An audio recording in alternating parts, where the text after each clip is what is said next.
Yo, what's up, family?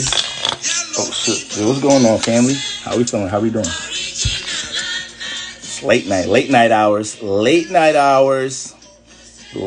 hours, Dominica, minor heart attack, occultem goddess, who is just Jilly. All right. Lady H 2603. All right. Eccentric soul, Kendi's in the building. Ambitious drive. All right, y'all. Salad. Listen, I'm different. Listen, I'm going to just say this right now. My salad game is elite. My salad game is something elite. You want a real fire salad? Come holler at your... Hold on. This ain't a game. I think it's a game. Hold on. Because I think it's a game. Hold on. You see them? Hold on. You see them mushrooms? You see that sliced up mushroom right there? You see them sliced up grape tomatoes? We got all different type of greens in here. I ain't even done adding to the motherfucker. I ain't even done yet. I ain't throw the beets in there yet. You feel me? I ain't like, come on, man. Stop playing. I ain't throw the crushed up croutons in there. Like, listen. It's a little different over here, all right? It's a little different. Thank you, Kimmy Coca. Thank you. All right? And y'all be just drenching y'all shit in what's the name, too. Y'all just be drenching y'all shit in motherfucking salad dressing, too. We ain't doing all of that over here. We ain't doing all of that. Like, keep your greens light. Keep them greens light. Ain't no point in putting them greens on the motherfucking thing if you're going to put them in a pool of motherfucking ranch dressing. All right? Nah, this not from the bag. This, all right. I mixed it up a little bit. You feel me? I like getting my little spring mix. You feel me? And all that. I like getting my little spring mix. Then I throw little Johns in there. You feel me? You know, it depends. It depends on how I mix it up sometimes. Yeah, I mix it up sometimes. You feel me? But look, this is what I want to talk about. This is what we finna get into real quick. Beats are fire. It's funny because I used to hate them as a kid. I used to motherfucking hate beats. And now I can't make a salad without them. All right, let's get into it.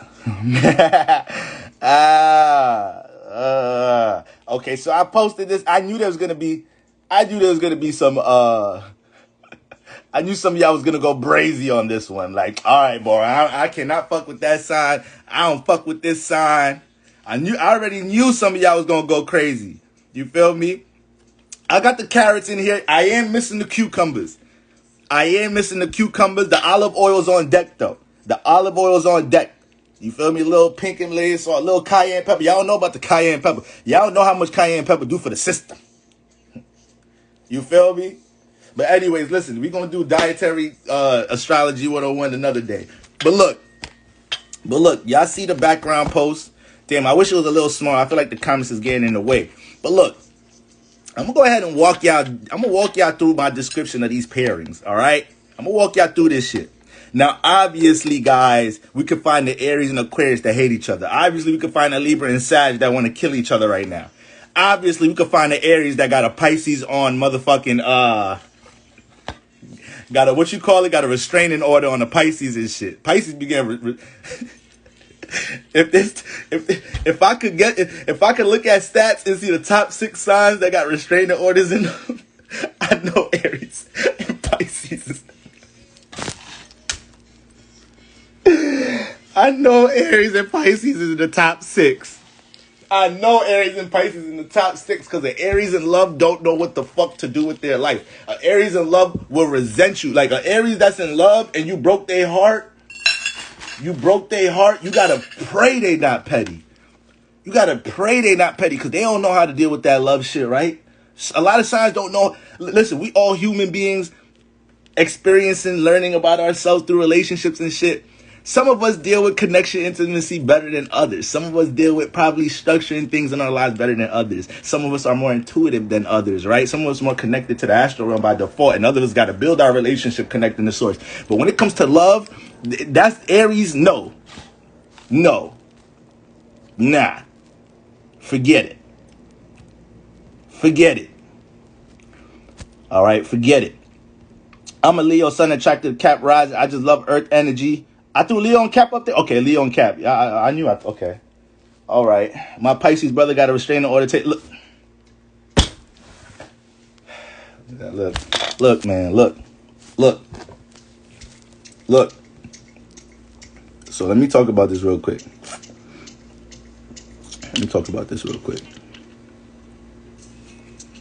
Alright. Now, restraining orders, Libras and Scorpios. A Leo and Libra, though, sheesh, they gonna gas my ass up.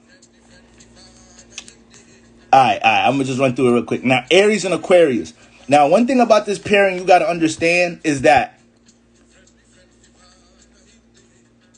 there may be only, for the signs that don't deal with love well, you know, they feel vulnerable relating their emotions. They feel vulnerable letting people in. This would be like people with strong Mars energies would be Aries, strong Aries placements, strong Scorpio placements, Venus in the Aries house, you know, or in the Aries sign. Aries house, in a Mars sign, right? Like Aries or Scorpio, or in the first house, or in the fucking 8th house. These people they're gonna probably cling on to alternative type of relationships, or they're just gonna struggle giving up their individuality in relationships. That's what the real fear here. That's what the real fear is when it comes to Mars influence signs dating, giving up their individuality in a relationship. So they have to work themselves to that vulnerability, and that's why you might have to put a restraining order on the fucking Aries or the Scorpio, or just make sure you don't never end up at the same party as them or anything if you do them dirty, because they gonna resent your ass for that, because they know how much it took for them. You know, in some type of shape or form, they expressed to your ass how much work it takes to get to connecting. Most likely, a Scorpio dealing with a Scorpio was telling you about their past relationship already. You feel me? And most likely you dealing with the Aries, it came to a point where the Aries started realizing they like you, and they probably expressed some shit about, you know, they expressed something, and Aries is more subliminal. Scorpio probably be more direct about what's going on with their relationship experiences before they get into it. They kind of is water. It kind of hold on. It deals with the past, so they're going to put that out there a little bit first. Aries don't really want to put that out there because they make it seem like they're a little vulnerable. They make them seem weak, right? So, yeah, I'm going to get this up on YouTube. I won't be on for that. I won't be on for long, for real. So, the reason I like Aries and Aquarius is because when it comes to dealing with an Aries in love, it's hard to love an Aries if you don't allow their individuality. Like, motherfuckers get into marriages and relationships and suppress themselves. They suppress a lot of themselves. That's why the most fruitful relationships are going to be when you attract a partner based off you putting your natural energy out there. So when you connect with somebody, you know, you're not changing parts of yourself. That is the foundation that they met you. So this is why transparency is so important when you connect with people. People think trying to make themselves look a certain way, look like they don't have a certain past, look like they don't really be into certain things, and try to project this image of who they are in relationships. That's always going to fuck your relationship up, because you're never going to attract people on your frequency. And then sooner or later, the real you is going to come out of the relationship, and now your partner's going to be like, who the fuck is this? You feel me? And then a lot of us will project too. We'll act like our partner knew this part of us, knowing that we showing us the real us in a certain type of way. So with the Aries and Aquarius with the Aries and Aquarius, the reason I like this alignment is because the Aquarius know how to accept people for who the fuck they are. Aquarius know how to accept people for who the fuck they are. You'll be dating an Aquarius or having an Aquarius friend and have like an issue going on in your life that you're mad embarrassed. You mad embarrassed to tell people about. You mad embarrassed to tell your own family members about. But I bet you when you work yourself up to telling your Aquarius friend about it or whatnot, they're going to look at you like, that is life. Like, you could talk to me about that shit. Like, they super no judge zone Aquarius. You know, some of y'all got Aquarius partners. Some of y'all got Aquarius, you know, parents, children, friends. Y'all know they look at shit from a whole different perspective, you know. So I like that for Aries, because Aries gets to be their motherfucking self around the Aquarius. Aries don't have to force themselves to kind of be this relationship person or be extra relatable. They don't have to explain that they don't like being extra relatable and relating their emotions. The Aquarius is not even gonna oppress them about that shit. You know? Now, obviously, guys, all these signs can clash. Ain't no relationship perfect. Ain't no relationship perfect, guys. You know, the most harmonious relationship gonna have its clashes in it. But I like the fact that when they do clash, the Aquarius is gonna be quick to be like, you know what, Aries, you go fucking blow your steam off. I ain't taking your shit. Whatever. You fucking mad, you angry, go ahead. Do it, leave the house. Do what the fuck you want to do. Aquarius ain't gonna reflect that shit like that, and it's gonna force the Aries to have to deal with their shit on their own, because what Aries like to do, they like to just storm out, or they like to just, when they reach vulnerable moments in relationships, sometimes they like to just project and be like, fuck this shit, I'm out. They like to fizzle out things. Mars don't like dealing with the communication process and the not closure, but basically, you know, communicating things out. You know, that shit is kind of, Mars don't got the patience for that shit. So sometimes heavy Mars placements, they could just say, fuck this shit, storm the fuck out, I don't want to deal with this shit, boom, boom, boom. Aquarius is going to be like, all right, go ahead. You angry ass motherfucker, you going to come back, you got to sleep here tonight. Like, give a fuck if you slam the door and you leaving out the house. You know you got to come back tonight, so go walk in the park, do whatever you got to do, deal with your emotions, and come back. Aquarius might not look at it that hard. Now, obviously, this is from a perspective of two people that value each other or value the potential in a relationship. All right? So that's important to understand. All right? And one thing about, first of all, a lot of Aquarius don't even be strong on commitment, especially not in the early stage of life. Aquarius, strong Saturn placements really don't be settling down a lot of times till later in life. You feel me? And some of them, it's funny because some of them think they want to settle down and get into a situation and be like, So, you know, this is a mature Saturn Aquarius right here. And they both are very individual. And that's one thing that they'll acknowledge with each other and respect about each other. That's one thing about Aries in relationships. Like Aries, like a lot of Aries are homebodies. You know, a lot of Aries are homebodies, don't like to be around a lot of energies, a lot of people. So when they date the Aquarius, a lot of Aquarius, once again, they'll respect them, letting them do their shit, because Aquarius don't like motherfuckers on them heavy. So this could be a relationship where space is respected. You'll have somebody deal with an Aries or deal with Aquarius and then feel away because they want a certain amount of space, or because, you know, the Cancer is ready to go to bed, but the Aries want to stay up and watch the fucking game, or want to stay up and play the video game until 2 a.m. this and the third. The Cancer might throw a little hissy fit. Maybe not on the first night, maybe not on the second night, but like, damn, every time I want to go to bed, you wake me up cuddling and shit at 3 a.m. and shit, when you could have just went to bed with me. Cancers some Cancers is one of the signs that could be a bit selfish in relationships. It's moon energy, so sometimes they too much into themselves, you know, even in sex. You know, even some of these signs are really selfish in sex. A lot of Cancers could just care about their orgasm. So this is why I like Aries and Aquarius. Next, Libra and Sagittarius. Now, this alignment is like, to me, the example of, is like the epitome of friends that fall in love. This is why this pairing, I had to throw it up there, but I really like it from a best friend perspective. I like it from a collaborative best friend, close friend, creative perspective, like a red man, method man type of relationship. A fucking, like, you know, two people have like best friend energy, close friend energy. They can relate to each other about a whole lot of things, you know, but this is what'll make them like each other. So if a Libra gets around a Sagittarius and a Sagittarius gets around a Libra, they'll end up probably liking each other without the intention at first being for them to connect on an intimate level. Now, this is also the reason why they could fall out, though. They could get too comfortable as friends and start neglecting start not respecting certain boundaries in different type of ways. You know, sometimes shit can't be too fucking friendly. I don't believe in that friendly shit. Like, there's roles to relationships. There's a leader, there's roles to, even if it's two women dating each other, even if it's two men dating each other, there's going to be a masculine energy, a feminine energy. There's going to be roles, whether you acknowledge it, want to realize that or not. All that 50-50 shit, that shit is not true. That shit is unrealistic. What relationship is 50-50? Completely 50-50. Like, we just say that shit because it sounds good. I want a relationship where we both wash dishes, where we both this and that. When we get to the meats and potatoes to things, and to the finances, and to this, that, and the third, and it ain't shit at 50-50. I don't want to hear that shit.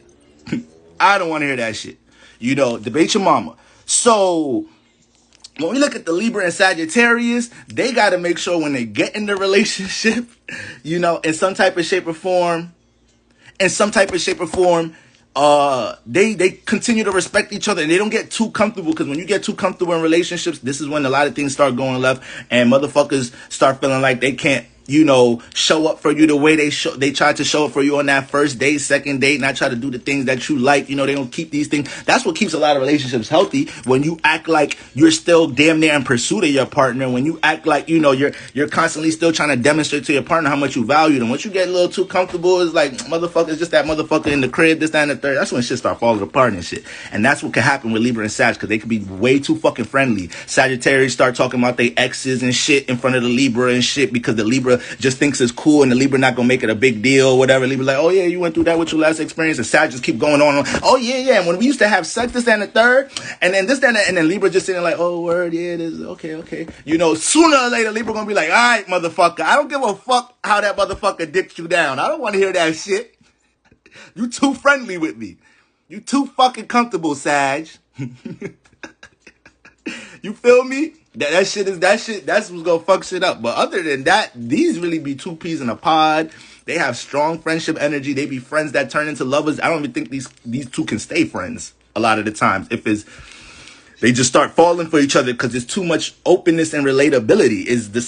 Sagittarius a very social sign, and it's Jupiter. So they like to relate their experiences. They like to storytell. And Libras don't like to put people fire out. If anything, Libras like to encourage people like, yeah, go ahead, tell me more experiences. Oh yeah, this, that, third. Let's trade experiences. So it's relatable, it's communicative. So this one, they're going to start building a strong light for each other. All right? So Sagittarius, stop running your fucking mouth to your partner about how your ex-partner used to do this, that, and the third to you. Yeah, you want to share your experiences. Yeah, you might not feel a way, Sagittarius, if they talk about their experiences, but not everybody like you. Not everybody like you. All right. So, boom. That's Libra, Sag, Aries, and Pisces. Now, guys, a lot of the time, neighbor signs make really harmonious relationships. I didn't put that many up there. Wait, are they the only one that's a neighbor sign? Aries, Pisces, Capricorn, Aquarius. Yes, that's one of my other favorite ones too. The neighbor signs are very underrated as far as how much they get along, because these are your neighbor signs. So you have to understand, when we look at the solar system and we look at the constellations, you being in between two signs, you always have a perspective of these energies more than other people in your life. So if your sun is in Gemini, you may have a lot of experience in your life watching, and not you, it may be your parents' relationships, your friends' relationships, what you experienced in school, whatever. You're gonna see a lot of Cancer energy in your life, and you're gonna see a lot of Taurus energy in your life as a Gemini. You in between Cancer and Taurus, so you're gonna see a lot of people get their shit together with stability and establish their value system. So as a Gemini, you know that's something you should be aware of, your value system. Then you're gonna see a lot of things dealing with emotional stability as a Gemini. You're gonna see people that's very emotionally unstable by default as a Gemini. You know, you're gonna understand people in different situations, especially early in life, that when you articulate yourself as a Gemini and you just communicate, especially if you're a real unfiltered Gemini, you just got to get it out when you talk, you're going to notice that your words actually has an effect on people's, emotions and how they feel. You're going to realize things about your neighbor sign. You're next to them. Your sun is in that energy. So by default, it's going to pick up its peripheral, right? Just like how we be in the crib and sometimes we hear our neighbors fucking. We ain't subscribed to hear that. Sometimes we be in the crib, we trying to get some sleep. We hear our neighbor beating their child ass. We ain't looking for it. You feel me? It might be a little interesting, like, God damn. Damn, she using a skillet today? She usually got that long rope, but she whooping their ass with the skillet today. God damn.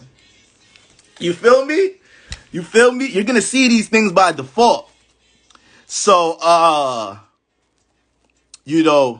some people have real harmonious relationships with the neighbor signs, and I like Aries and Pisces a whole lot.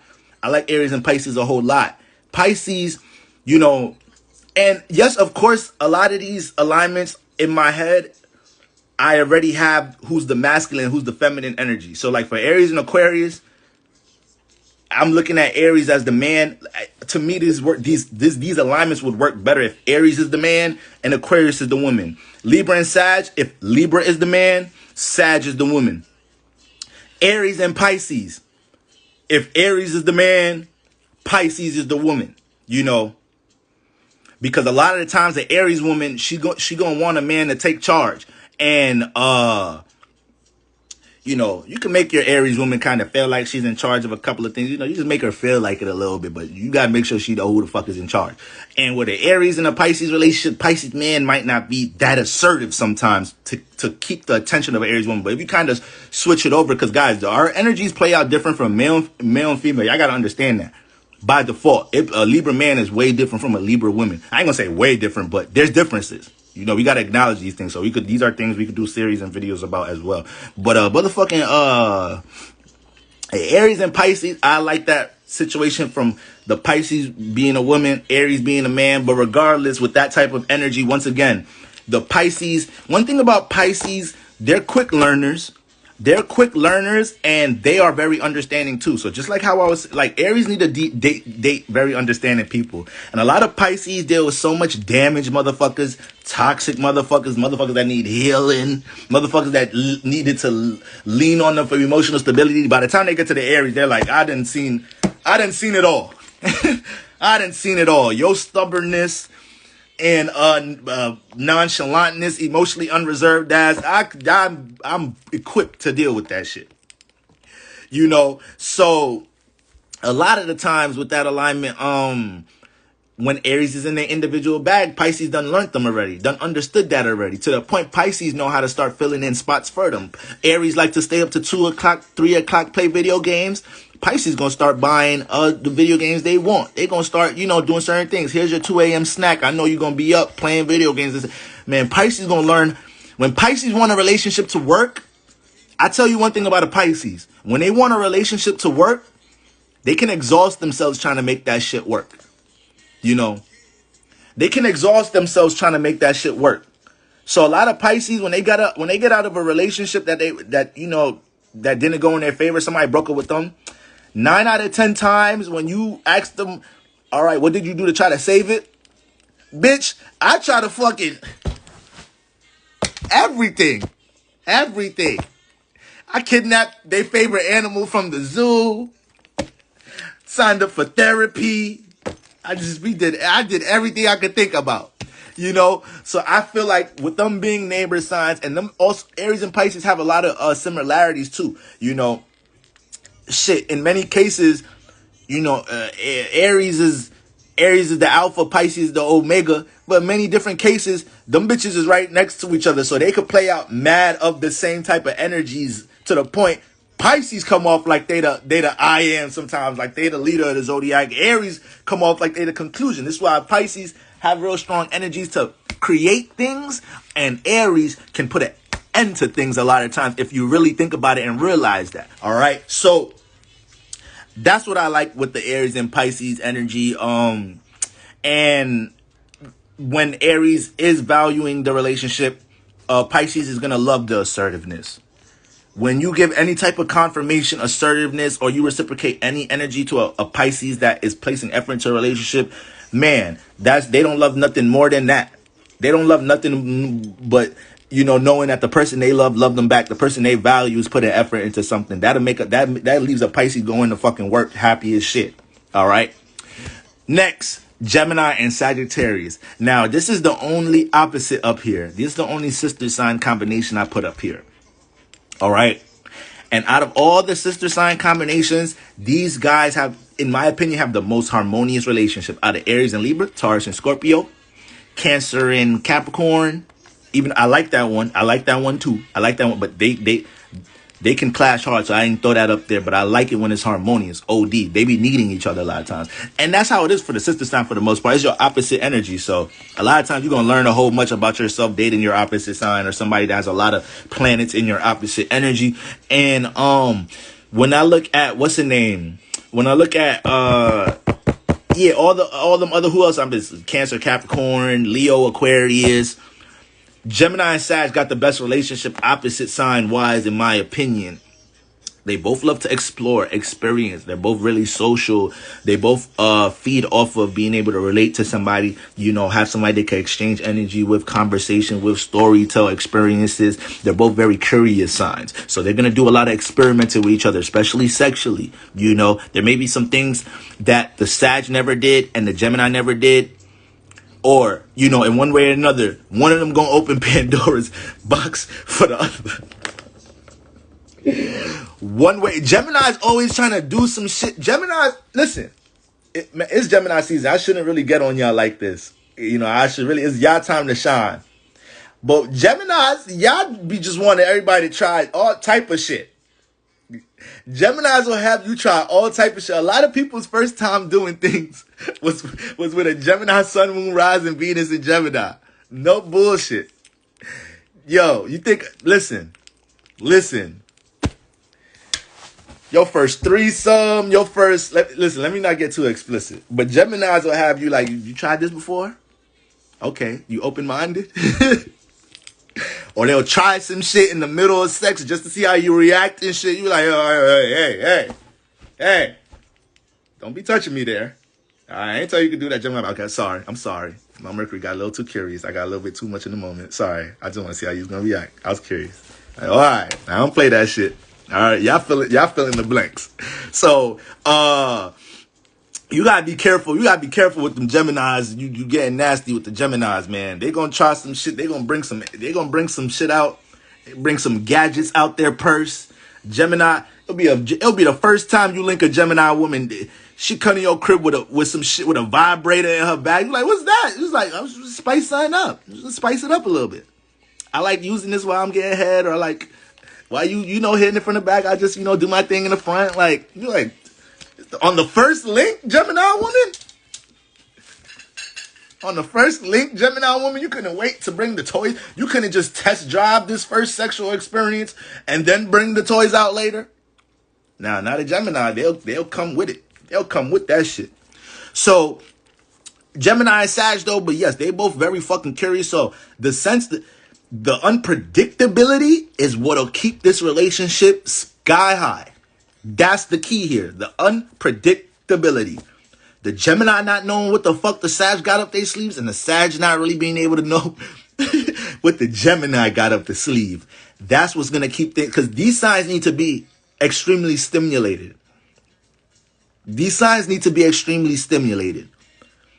Gemini from a mental perspective and from a experiment, exercise, new things perspective, right? Gemini wants somebody that's going to learn their body, do different things, see how they react to different things. Gemini like dealing with somebody else that's open-minded about how they want to express themselves intimately. Sagittarius is a sign that's down with adventure and experience. You feel me? These are both two, probably, these are definitely two of the top 5 most open-minded signs in the zodiac. Sometimes these two signs are so open-minded and curious, it gets them into trouble. That's how curious they are, So, but other than that, great friendship energy.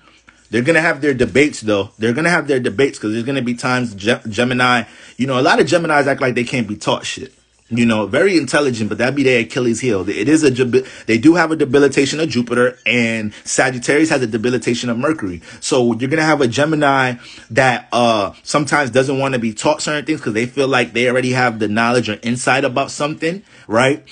And then they'll come off a little defensive, or like they already got the knowledge about something. And then you'll have a Sagittarius that sometimes looks too above things and wants to stick to their own philosophy and perspective about things, while the Gemini is giving actual detail and information. That's going to make a Gemini really mad. It's like, how the fuck am I giving you this logic, this rationale, and you want some, but I believe, that's Sagittarius shit right there. But I believe. So, Athena said, "Oh, Athena, I gotta DM you after this. I gotta hit you up after this. I'm glad you left that comment."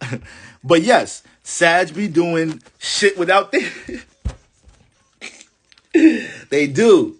But that's why that's part of the reason Gemini gonna get along with them. Cause it's like, Gemini like that shit. Like, Sagittarius would be like, yo, we out, let's do this, that, and the third. or just jumps into some type of action on themselves, and Gemini just tag along. So they also make really good friends too. It's just that their debates and arguments are gonna be hot. They're gonna be hot, but they probably just fuck it out, to be honest with you. Because both of them don't hold on to things for that long. So if they're able to just have sex through that shit, they'll be alright. Now, Taurus and Cancer. Taurus and Cancer. Now, obviously, this is a sextile, so by default, these signs naturally have compatibility, right? They're 2 signs away. They're 60 degrees. We know the signs that's 2 signs away. We know the signs that's 2 signs away, or what's the name? 2 signs away, 60 degrees, right? They're going to have natural harmonious energies between them. There's going to have to be effort placed in to activate them, just like how you have sextiles in your chart. So you may have 2 planets sextiling each other. You got your sun in Gemini, and then you got your motherfucking moon in Leo. So that's a sextile. But this is a gift because your ability to, deal with your creative efforts, you're going to have a lot of ideas for them. You're going to be able to build relationships amongst people that's into what you creatively into. You're going to be able to rally up environments or rally up community and groups and partnerships and relationships dealing with your creative insight or whatnot. But then at the same time, with the sextiles, you got to put effort into them to activate that shit. This is why when it comes to our sextiles and our trines in our chart, these are gifts that we need to put energy towards. This is why when you feel like you could do something good a little bit, you got to maximize that bitch, y'all. You got to maximize that shit. You feel like you do something good just a little bit. I do this a little bit better above average than other people. You probably underestimating how good you really are with it. But at the end of the day, you got to maximize that, but you got to water that seed. You got to water that seed. It's a natural, we all of us have innate gifts. Okay?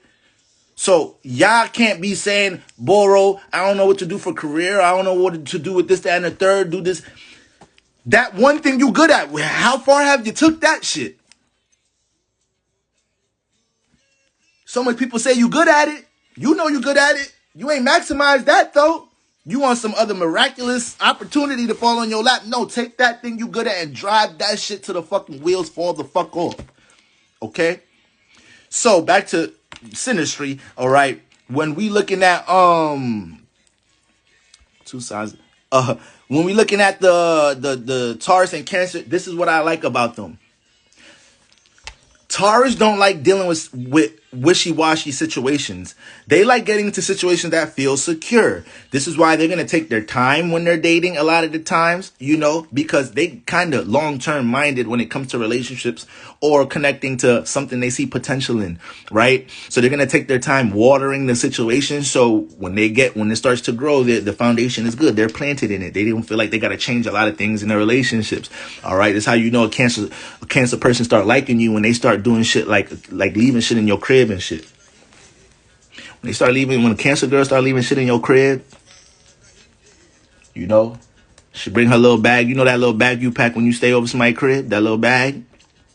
She know damn well she could have put the bonnet back in her bag to take that shit back home, but she gonna leave that shit in your shower. Taurus is feeling away right there. That's her trying to build up, that's her trying to build up a rapport right there. You feel me? Vice versa, even with a Taurus guy, you're dealing with a Taurus guy or something. He may do something to, show you like, he may do something, give you something to show you like, look, I'm resourceful, and if you need me, I'm here. And this is like kind of the potential of what could always be here, if we continue to take this farther, So they'll do some shit like, Taurus guys, sometimes Taurus guys go a little overboard. They start tricking and shit. I don't want to let me not say tricking, but Taurus guys start spending some money early to lock some shit in, Like, damn, we just did the second date. She said she needed a new laptop for her job, this, that, and the third. She been frustrated. Motherfucker ordered a whole MacBook to your crib and shit. You like, oh, shit. Okay, motherfucker invested. Sometimes earth signs don't really know how to like express their love without doing something or like doing some material shit. A earth sign got money and they like you, they finna blow a bag. They finna spend some money on your ass. You feel me? Earth sign spend some money on you, you better know you got them locked in. Cause they frugal as a bitch. Capricorn don't be want to spend no fucking money. Capricorn don't be want to fucking spend no money. Virgo don't be want to spend no goddamn money.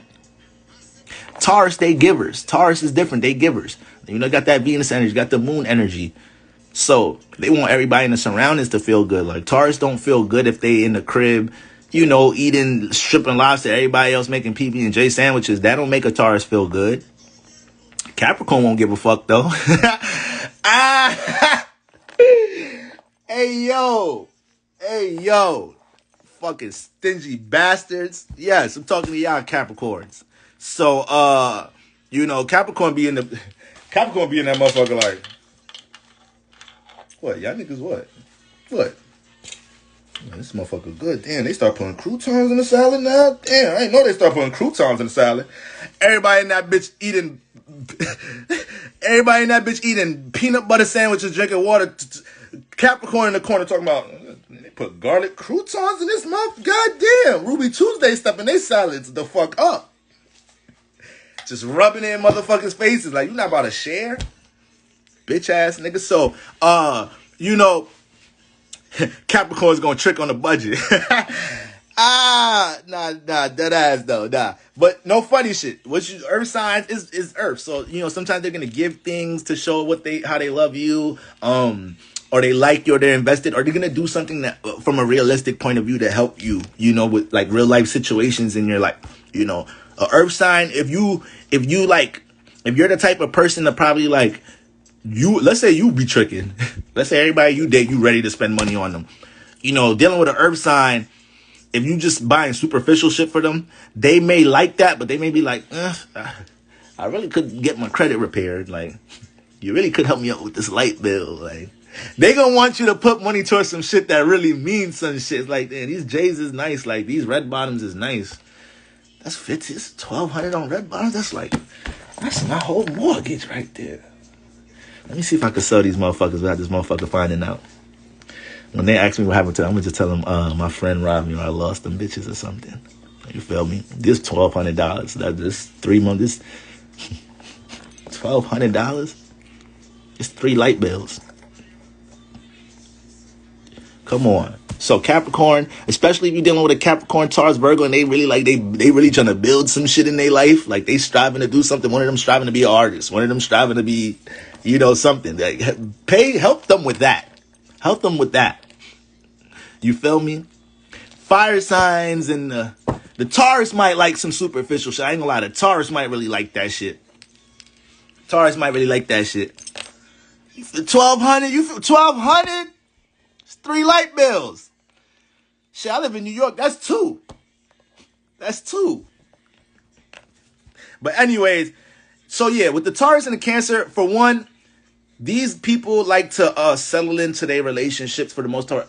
For the most part, they like to settle into the relationships. They like to build a rapport. They don't like to rush things in a relationship. You feel me? Cancer get around the air sign, especially a Libra, especially like a Libra or Gemini, and be like, yo, slow the fuck down. Why you got to bring up sex all the time? Like, why you got to bring up sex so quick, Libra, Gemini? Damn.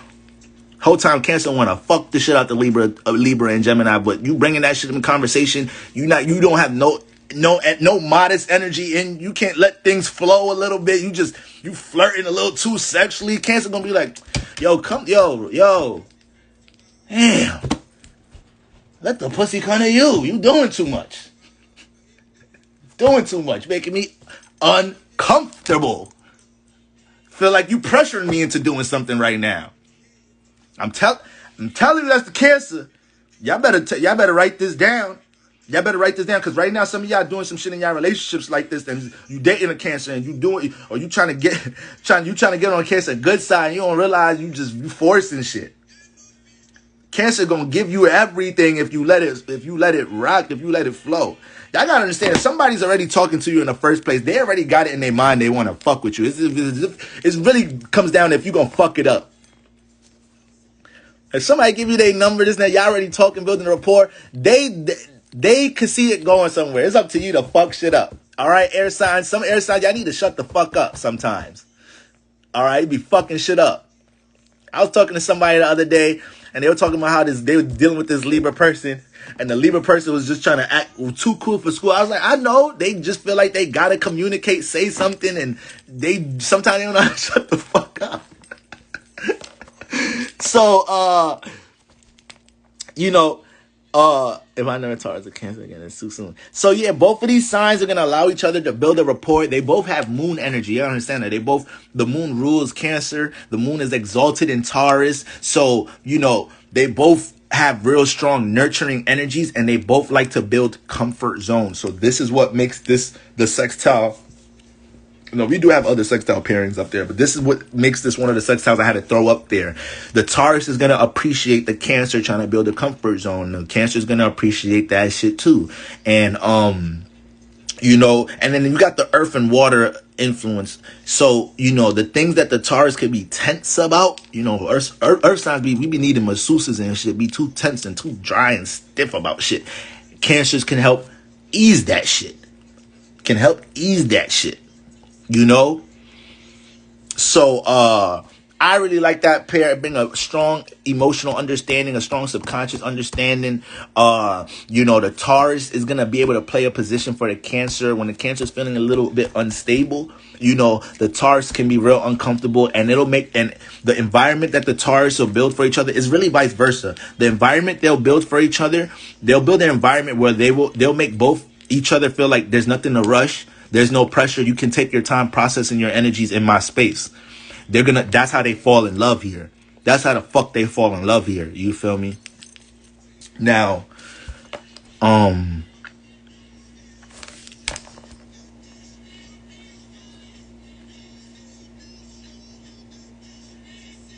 yeah, Cancers could be a little bit arrogant. Cancers, Tiff be known. Cancers could be a little, is the moon energy. So sometimes they ruled by the moon. You got the moon exalted. So Taurus will overdo moon energy by how they like to connect to what makes them comfortable, overindulging in connecting to superficial energies, pleasures, things that make them feel good and shit, you know. So you got to be careful of that. Cancers are just simply not overindulged, but Cancers are simply be way invested into how they fucking feel, and it could be subconscious of how somebody else's feel. So obviously, guys, remember these are just sun sign alignments, y'all. These are sun sign alignments. A Cancer with an Aries moon is way fucking different than a Cancer with a Pisces moon.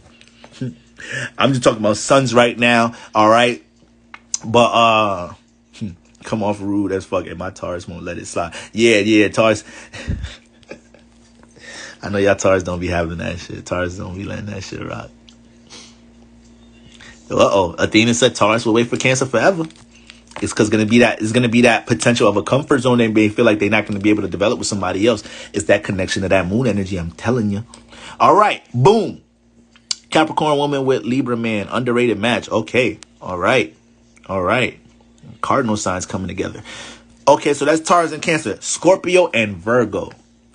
All right. Now look, Scorpios, another sign, struggles with connecting the emotions, makes them feel real vulnerable and shit, right? Very deep thinkers, can hold on to things, can feel real vulnerable when they're in the space of developing emotion for other people, because they could just feel like there may be a hidden agenda attached to it. It may be some shit they don't know about this person, so they could be kind of walking on eggshells when they're building a rapport with somebody. And sometimes Scorpios it's hard, but it sometimes they can't help it as much as they try. That's why they be having to do a lot of shadow work on these things. But sometimes when they get out of a situation, somebody just commented on the post, Libra and Leo use a bold face, bumper clot lie. Yo, y'all was going crazy. I knew it was gonna be some controversy. You use a bold face bumper. Yo, y'all's crazy, yo. Oh shit.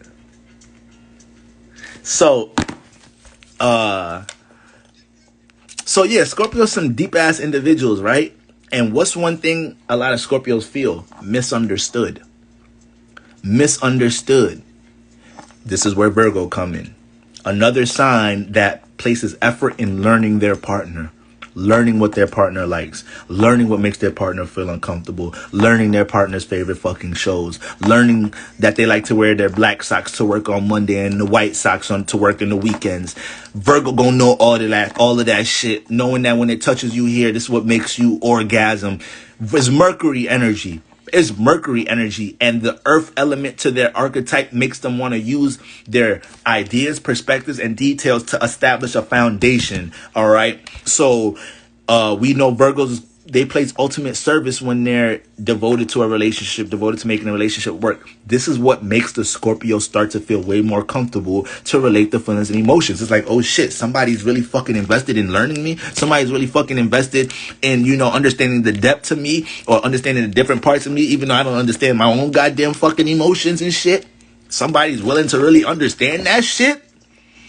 And they patient. And then they don't condemn me for being a mysterious, potentially weird motherfucker neither. I gotta marry this motherfucker. I got to marry this motherfucker. This another sextile. It's another sextile. Right? Two serial killers together. Two serial killers. So this could turn into Bonnie and Clyde, or this could turn into OJ. It's either or. Either or. I ain't gonna lie. This is a relationship that if it goes toxic, it could get bad. I give you that one. That is an alignment, Scorpio and Virgo, that if it was to go toxic, it could get bad. It could get bad here. Because the pettiness of these two is amazing. The pettiness of a Virgo when they're heartbroken is crazy. It's really crazy. The Scorpio might be the first one that's quicker to detach, and the Virgo might be doing some shit to aggravate this shit. Because the Virgo gonna know the Scorpio so fucking well. So it's gonna just know how to do certain shit to still get to the Scorpio and shit. It definitely get bad when they get toxic. Scorpio sons need mutable partners because they can be stubborn as hell, and they need to learn how to be more adaptable. Stone Cold Sagittarian soul. That's a whole Sag giving you some game right there. That's a Sag giving you some game right there. So this is what opens up the Scorpio to want to connect. Seeing how detail oriented, how analytical the Virgo is of them, how patient they are working with them. Once the Virgo find out that the Scorpio was hurt, that got cheated on in a previous lifetime, Virgo go out their way to be super transparent and shit to prove to them like that ain't happening here. That ain't happening here. Once again, when Virgos find somebody that they value, a relationship that they value, they see potential in, they can exhaust themselves. Who I just said can exhaust themselves? Who I just said, did I say Taurus? I said somebody before that could exhaust. Pisces. And look at the axis. Look, they on the same axis. Sister signs. They both can lose themselves in relationships. It's a great thing it ain't a great thing whether the relationship good or not. You always need to have a part of yourself, but a piece of yourself in any relationship environment. But shit, when their partners want to be with them and value the relationship and want to build with them and create with them and, ain't on no funny shit and is genuine with them, man, you have Virgo, Pisces. You ever see Virgo, Pisces in healthy love? Don't nothing else matter. Nothing even matters at all. Nothing even matters. Shout out to Lauren. Nothing matters when a Virgo and Pisces is in love. They show up to work late. Virgo don't show up to work late. Virgo show up to work late because they just got it in the morning. With the Scorpio, Scorpio finna hit that in the morning. Scorpio finna hit that in the morning for sure. You feel me? Virgo end up going to stop. I gotta be at work. Stop. Virgo end up being late to work. Any other day, Virgo is tense as hell when they late to work. Like, damn, I ain't never late to work. Virgo know they never late to work, so they boss not even about to be on top of them. Virgo still nervous though. Virgo still be worrying and shit like, oh shit, damn. You get to work, boss be like, yo, what's up? Like, this is highly uncharacteristic of you or whatnot. Virgo in love. Virgo don't care. Virgo, what? You gonna fire me? Gonna fire me today? Y'all niggas need me. Start having a Virgo all extra confident and shit, because that Scorpio Mars energy gonna have it feel like it don't matter what goes down. You got somebody with a whole bunch of passion ready to Scorpio gas and Virgo up. It don't matter what goes down in reality. This ball of passion I'm connected with over here lights a fire in my ass. It makes me feel like I believe I could do anything. So, some healed Virgos. Yo, I seen a clip of this podcast. A motherfucker was saying, you got to come healed. It's funny because a couple of y'all sent me this podcast recently, so I have a feeling they about to blow up. But I don't know the name of it. Kendi, is the podcast you sent me? You could put you could put it in the caption or whatever, or put the name of it in the comments so they could see the clip I'm talking about. So this guy was talking about, you're like, yo, if we dating, you got to come healed, this, that, and the third. And in my head, I'm like, yo, bro, you can't tell people they got to come healed to deal with you. You got to be healed, motherfucker. So you attract healed motherfuckers, like. And he probably, for somebody to say that, they probably have some energies where they may attract people that emotionally depend on them. You got to be able to put your boundaries up to understand what you're not dealing with. Just because you attract a certain energy don't mean you got to settle with the energy. Anyways, so I'm deaf smelling and hitting that in the AM. Yo, shout out to my bro Tariq. Hey, yo. You feel me? Scorpio got to get some in the morning, you know. And Virgos is just, man, Virgos get so selfless and just in the relationship, when they in love, it's like, you can have my body, you can have everything. I don't care. You can have everything in my will. I don't give a fuck. Like, Virgos is just, you know. So, and Scorpios is pretty dominant. So I would like this pairing for the Scorpio to be a guy and the Virgo to be a woman, you know, in this scenario. If the Virgo could be a guy and the Scorpio could be a woman. The Scorpio woman, once again, the Scorpio woman will definitely, the Virgo guy, it kind of goes out their way when they want to connect with somebody. They may start tricking too, but the Virgo guy will definitely go out their way, you know, to make sure certain things, they'll be able to patch up certain wounds that the Scorpio may be experiencing or whatnot, or, you know, the Virgo guy gonna move with a certain level of efficiency, you know, planning the dates. Proper communication on the day of the date, you know, knowing what we're gonna do. When you hit Scorpio with the, like, yeah, let's just link up and chill, like, or let's just, you know, like, and Scorpios are more easygoing than people kind of think. It's just that when they start getting the emotions invested, they could be a little intense there, you know. But you know, a Virgo is just the level of being efficient with planning and structuring things with the Scorpio person. Just, it gives the Scorpio some security and makes it feel like they're not dealing with a situation where, you know, they're gonna find some shit out from the fucking out of nowhere. Boro's blind date, you a matchmaker now. Yo, listen, I might have to start getting y'all on here so y'all could just, you see how Kendra G, I don't know, y'all see the post I made from Kendra G show, you see how she got this dating show blowing up? I might have to do the astrology version for real. Like, all right, what's your sun, moon, rising? Okay, you got Venus in Capricorn. Okay, so you want a nigga with money, all right? He got to have a career, okay? No, boy, he gotta just at least be striving for career, building something. Okay, all right, I know Venus and Earth. I know how you do. Okay, all right, where's your Lilith? All right, y'all, she got Lilith and Aries, y'all. Y'all already know. Brace yourself. She gonna want it about 2-3 times a day. All right, we got a Lilith and Aries here, Venus and Capricorn. All right, tell me what elements, tell me your experience with your past elements. All right, my last 3 partners was a Libra, Sagittarius, and a Pisces. This, that, and the third. So we might have to get the astrology, love matchmaking John going, man. Virgos are the zodiac eternal bachelor and bachelorettes. You might have to elaborate on that. I don't think Virgos gonna like hearing that one. My dad is a Virgo and my mom is a Scorpio. And one time I asked my mom if my dad is toxic and her response was, I wish. Hey, yo, nah. Hey, man, look. They gravitated towards each other. Oh, shit. I wish is mad funny, though. So, all right, boom. So that's Scorpio and Virgo. And another thing about the Scorpio and Virgo is Scorpio be mad fucking, there's something a Scorpio is going to be determined to do with their life. Virgo going to come right in and put the details and things like, you use this program or go here, get these resources there.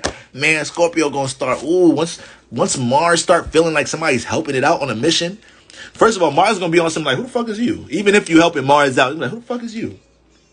But once Mars start realizing it's a genuine situation, it's like, oh, I bet.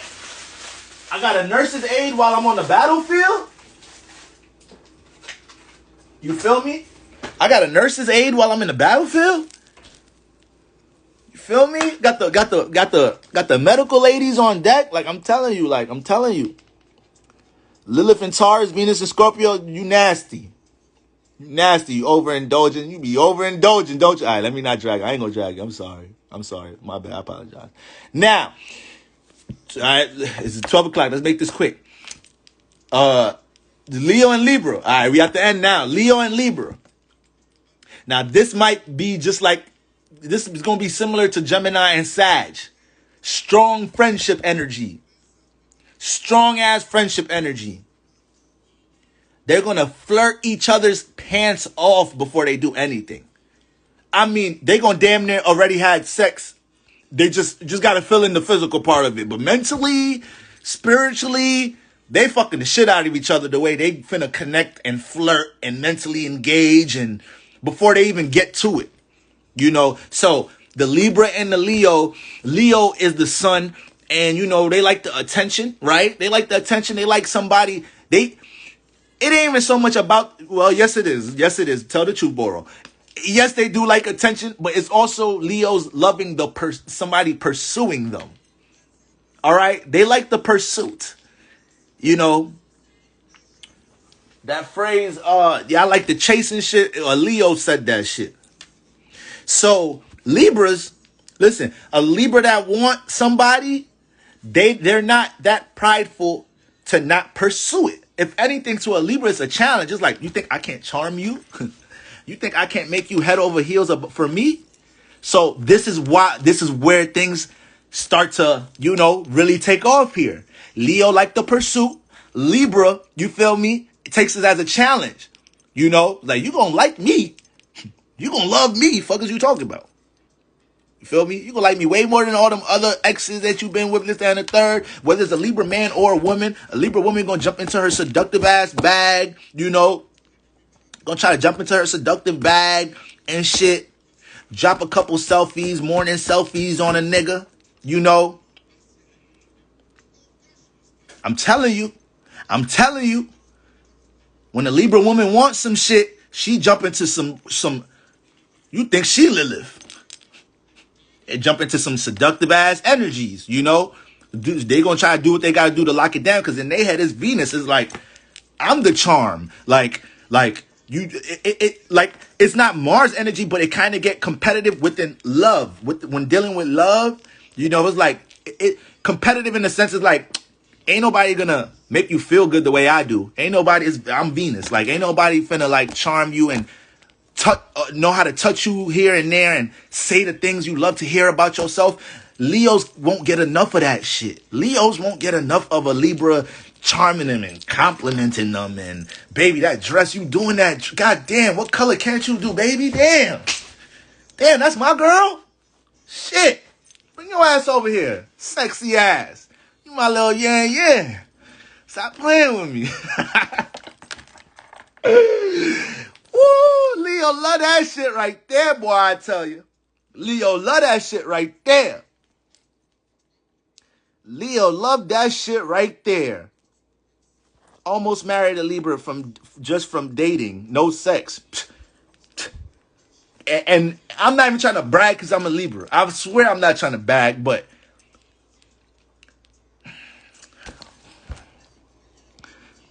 because I'm going to come off like I'm arrogant. A lot of y'all was replying to my story talking about I'm Libraing today. I'm a Libra. What the fuck is it? I ain't hiding shit over here. I know how we do. We wild like that. The thing about a Libra, we know how to stimulate that. We know how to have sex with the mind before the physical even add up. So, you know, you building up that imagery and that excitement for the Leo. And the Leo deal with visions. Leos have very strong imaginations. So if you're good, if you know how to throw out pictures for them, if you know how to flirt with them, throw them scenarios, that Leo's gonna be thinking about that shit all week. If y'all supposed to link on the weekend, And on Monday, I was telling you, like, yeah, you feel me? Once you get in my space, like, it's gonna be hard for me to keep my hands off you, because this, that, and the third, you feel me? Your skin look hella fucking soft and shit. Like, I'm gonna have to see how soft that is. My bad if I can't keep my hands to myself. It's just that, sometimes when I like something, I like to, I'm a little touchy, but it's all good. You feel me? Leo gonna be like, oh my god. Oh my God, start imagining all type of shit. Leo start getting in they visionary bag for real. They gonna start really, Leos is intuitive like that. They see shit. This is why Leos can write the fuck out of a movie script. Act the fuck out of improvise the fuck out of a movie script. Yeah, they read the script, but that shit that they just did, that wasn't a part of the script. Is up here. That's how it is. The sun. Such a strong ass awareness. Such a strong ass vision here. So the Libra knows how to stimulate that. And then it's game over. It's game over after that. Now this is the thing. The Libra eventually the Libra might get a little fatigued trying to keep up. It's like, damn, I gotta flirt 24/7. Like, damn, I gotta compliment you 24/7. God damn, I thought that was going to die down a little bit after honeymoon phase. I thought once we started the relationship, built a rapport already, I was going to have to calm it down a little bit. 2 years later, the Leo talking to Libra like, hey, babe, how does this dress look? Libra's like, it's all right. It's all right. It's okay. What color is that? Turquoise? What the fuck is turquoise? Why they just don't call this shit green? The motherfucker is green. It's light green. They confusing niggas and shit, but yeah, that shit look alright. Leo be like, this ain't the same charming motherfucker from the beginning.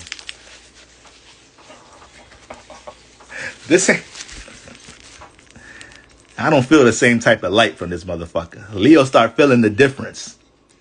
See, I gotta give y'all like how they could clash out, how they fizzle out too. I gotta give y'all that too. For this one, I would prefer the woman to be a Leo, the man to be a Libra in this perspective, because remember, chase, pursuit, so I would like that. But then you got some Libras, like, that's what I'm saying, you got some Libras that, because Libras will turn the gas on with the charm. Some of them can be corny. Some Libras think they're extra smooth and they're extra corny, but in them dating phases, they could turn the gas up with the charm, and once they feel like they got you, then they could start dwindling down a little bit. So hopefully the Libra just keep the gas on. That would come down to how much the Libra really likes the Leo after the honeymoon phase. That's what that would come down to for real.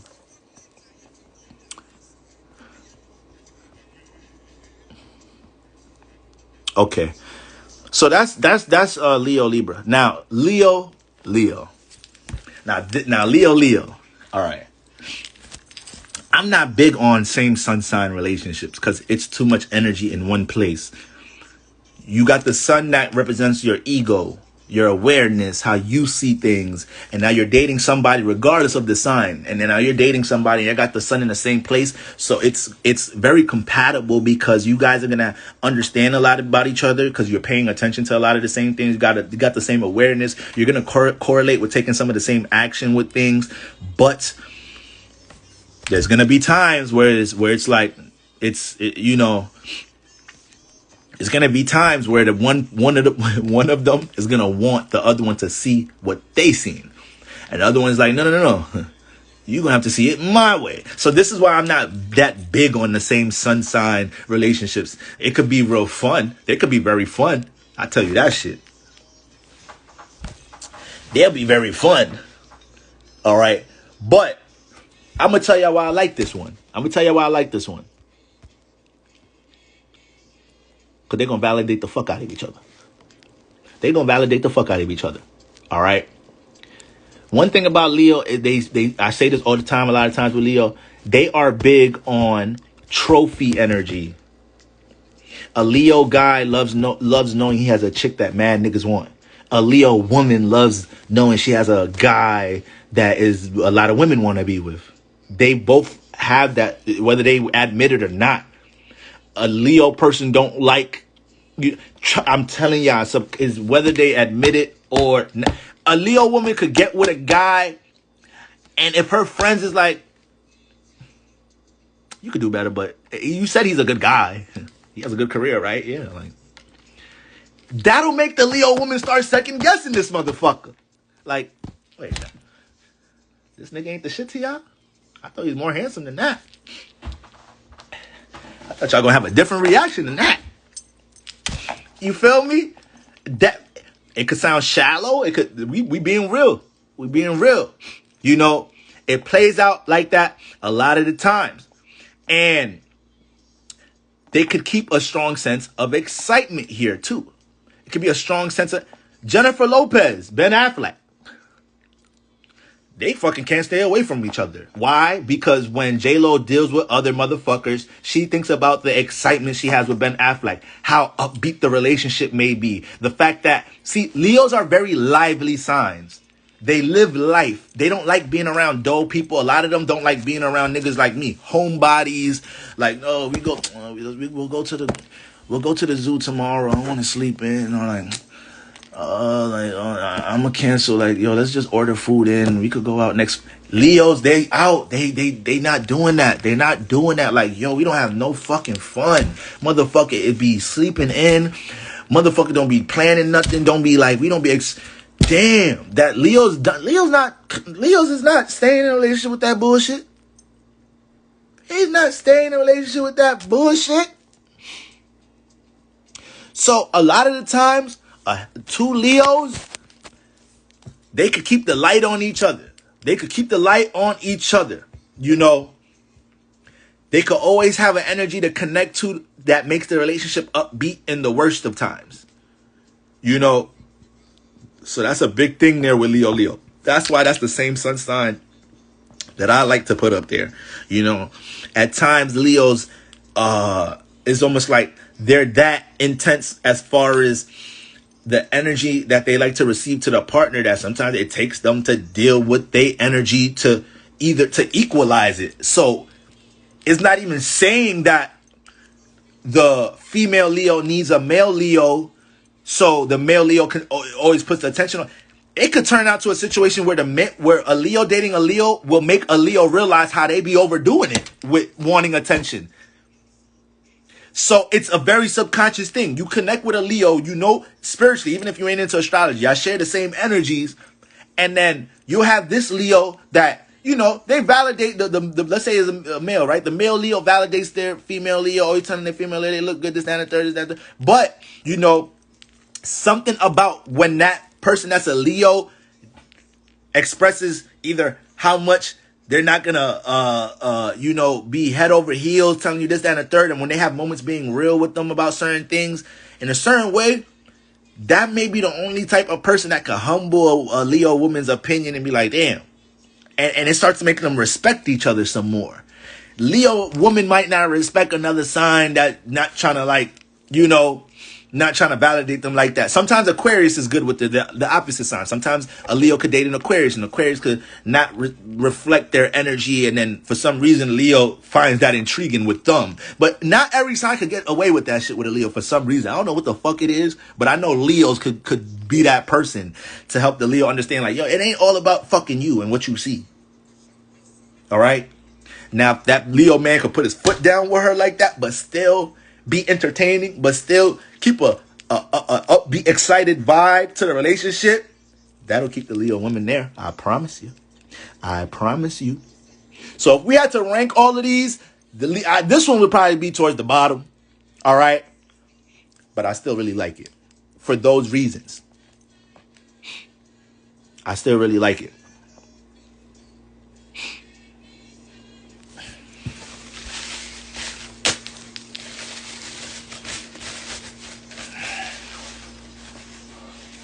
And this salad just staring at me.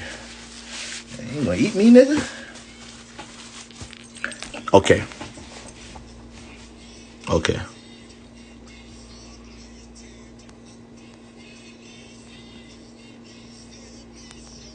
Just got saying, if you can't tell me what to do when you can't, she needs a date a fucking drill sergeant. I don't know. Have you mentioned how opposites are good for each other? They're good to learn from each other. The relationship may not be able to sustain each other though.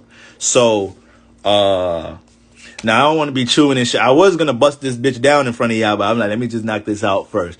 Because I already talk a lot. So, the talking and eating, we're going to be here all night. But, yeah, opposite signs are really good learning from each other. You know, they're really good learning from each other. But, may not be able to sustain the relationship. You know what opposite signs I like, guys? This is what I want y'all to know. This is what I want y'all to know right here. You have to be, guys, y'all have to be aware of your houses. You have to be aware of what signs are in your houses, family. Like, if you still looking at apps and websites that only show you columns of your planets and you're not looking at the pie to be, I know it's not something that's easy to read from the gate, right? It look like hieroglyphics.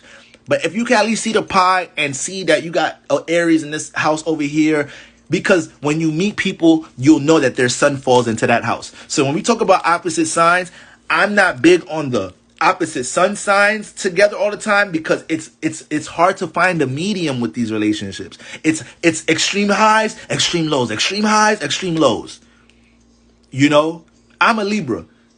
So a lot of times me and Aries, you know, somebody tell me they're Aries, I'm already a little bit discouraged. Because I know the extremes. You know, it's hard to find that medium, you know. This is what I was saying about Cancers and Capricorns. You know, Capricorn's extra fucking reserved, don't know how to feel an emotion, you know, can be real detached. And you got Cancer, is highly invested in their emotions, highly invested, connecting, building a connection. So it could be an extreme high when the Capricorn is like, damn, I never felt somebody really care about me before. I never really had somebody make me exhale and relax, you know, and relieve some tension from me and help me build a comfort zone. I literally never experienced this in my life, not even with the connection with my own mother. So this is why a Capricorn can end up being head over heels over a fucking Cancer. Vice versa, Cancer could feel so much stability from the Capricorn, you know, could feel so much stability from the Capricorn. The Capricorn will reassert the Cancer when they're feeling emotionally unstable. Like, yo, listen. Yo, it don't matter you lost your job. You're going to be straight. Look, I'm going to hold you down for this next month. Like, I'm going to help you with the bills and this, that, and the third. You need to just get your mental health together, this, that, and the third. And it's life. This is reality. You deal with ups and downs. You feel me? Like, there's going to be times like this. You know, life is not always positive. It's not always negative, you know? So we're going to get through this. I'm going to hold you down. You feel me? I just need you to get back stable and focus on what really matters. This gonna have the Cancer be able to jump out their emotions and get busy that week. This gonna help the Cancer get the fuck out their emotions and get busy that week. Start filling out job applications there. They end up starting their own business and shit. So extreme highs, but what happens when the Capricorn is on their usual? What happens when the Capricorn is on their fuck it shit? I don't want to be bothered shit. I don't want to hear nothing from nobody shit. I don't give a fuck even if you're trying to help me. I'm on my isolated Saturn, don't want to fuck with nobody shit. And now the Cancer is forcing the emotion. Like, what do you mean? Like, just talk to me. Like, you just gonna blank me out? Like, and now the Cancer start panicking and shit. You got to be careful because now you're gonna start tapping on the side of a toxic Cancer. I don't want to say toxic Cancer, but you don't want to deal with a Cancer that is panicking. That's not a good sight. A panicking ass Cancer, shit could go down. Shit can go down. All right. So extreme highs, it's hard to find that medium sometimes. But guess what? The opposite signs, you're going to learn so much from each other. Now, back to knowing the signs in your houses. As far as opposite signs, I love opposite sun and rising signs. Or moon and rising signs. Because, for example, I'm a Capricorn rising. So I have Cancer in my 7th house. So if I meet a Cancer, I know that they're, you know, well, it's a little different for me because some of y'all like this too. Like, I'm a late degree Capricorn rising, 20 degrees. So a lot of my first house is Aquarius. So I have the whole Leo constellation in my house. I only have 10 degrees of Cancer in my house. So if I meet a Cancer, they might fall into my 6th house. All right, which I have the majority of Cancer in. But regardless, know what's in that 7th house. Because when you meet somebody, you know, they got planets falling into your 7th house. So, you know, there's going to be certain things about them that naturally resonate with what you like to deal with in relationships. So in this sense, this makes for a more harmonious opposite.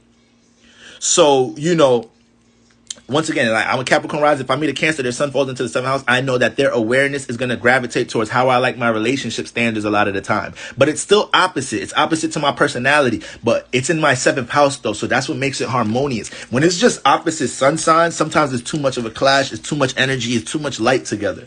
You know, and this could be ego clashes. This could be it turned competitive, you know.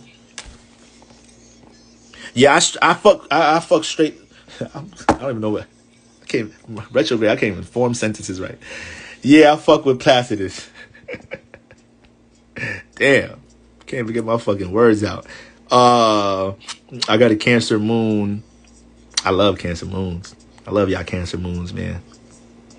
But that's my opposite moon, so that's what I'm saying. Short sassy Belizean. Astrotheme.com. Astrotheme. I always recommend that to everybody that's new into astrology. Astrotheme.com. You know, you could click on things. You could click on your planets, all of that, you know. And they have so much great examples of different celebrity matches, this, that, and the third. All right. But yeah, man, y'all need to know. You need to know if you have Gemini in the 8th house. When you meet a Gemini, they have the ability to get under your skin and sexually influence you. And I don't even want to say they have the ability to, like, you know, you may be real attracted to them. 7th house, people with planets falling in your 7th house is one thing. You may be compatible with them, like from a relationship energy where you'll be able to do things from a partnership level. Remember, 7th house, guys, is not always intimate relationships. Like, sometimes this is your fruitful as business partners, fruitful as your mentor. You have a mentor that's like that's like family to you, you know, and they fall into your 7th house. So it's not always intimate relationships. But the 8th house, when you got people planets falling into the 8th house, there's going to be a strong level of attraction. They may be able to pull on your desires. You may desire them.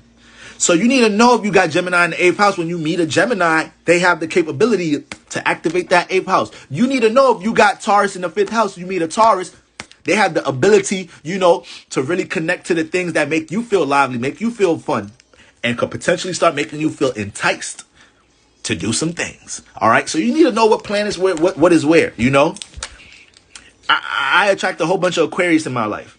So when I meet an Aquarius, I know their sun falls into my 1st house. So this is why most Aquarius that I meet, a lot of the time, they help me be productive in my 1st house. They help me structure things in my 1st house, you know. They're going to point out things. They're naturally going to probably be invested about things that I want to do for myself with my self-development, and they'll hold me accountable to it. So if I date an Aquarius woman, you know, I'm sober. I'm exercising sobriety. You feel me? I'm not drinking, smoking, none of that shit. If I start even thinking about that shit, this and that, I'm messing with Aquarius chick, she'll check that shit. Like, what happened? I thought you was trying to structure up and get your 1st house together and not deal with none of that shit and self-develop. What's up? What's the lack of discipline? You know? So this will be somebody I have. It plays out like that because it's Saturn energy, but this will be, you know, if you're a Leo rising and you got a Leo sun falling into your 1st house, they're going to inspire you when it comes into creative endeavors, creative efforts. You know, how you express yourself. You may not be in situations at work or in your family or something else that you're not expressing yourself. They're going to light that fire in your eyes to make sure you do express that 1st house energy. So, you know, you got to know where these signs are in your chart. So just off rip, when you meet somebody, boom, you know where that sun is falling. And that's one of the most important things to know in synastry. If you don't know anything else in synastry, that's one of the most important things to know in synastry, the house that somebody's sun is falling into. If you know that, you understand their significance they're playing in your life. When the relationship ends, you'll be able to understand what their purpose was, because they were there to teach me this or show me this, give me this awareness. When you look at your chart individually, the house that your sun is in is part of your purpose this lifetime. This is what you're supposed to be gaining an awareness about. This is why you're always being forced to take action in that house. And if you're not taking action in the house, you're gonna take some action in the house. You're gonna be forced to take action in the house. And if you don't get aligned with it, you finna meet some real transformative situations in your life. Some people's asking why some signs only got one match. Come on, y'all. Y'all know Twitter got a character limit, y'all. Y'all know I couldn't throw everybody out. There's only so much combos I could have threw up there, y'all. All right. So now,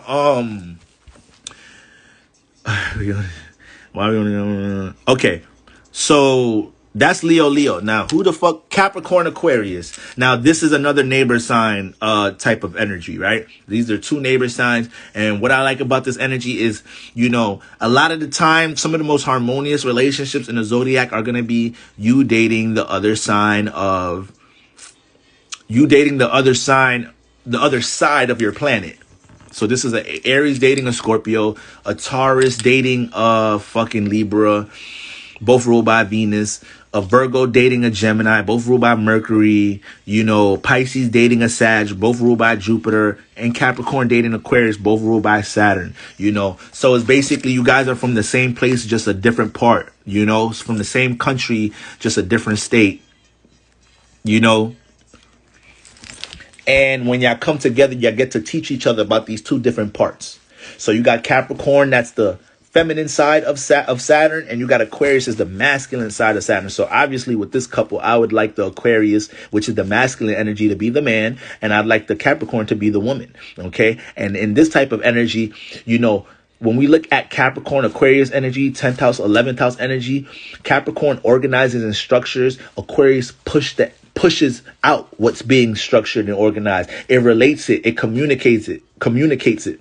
Right? Aquarius has a Uranus influence. It's co-ruled by Uranus. So, you know, the main ruler is Saturn for Capricorn and Aquarius. You know, Uranus is just more of a side influence, co-ruler influence for Aquarius, you know. So you could say it rules at like 50%.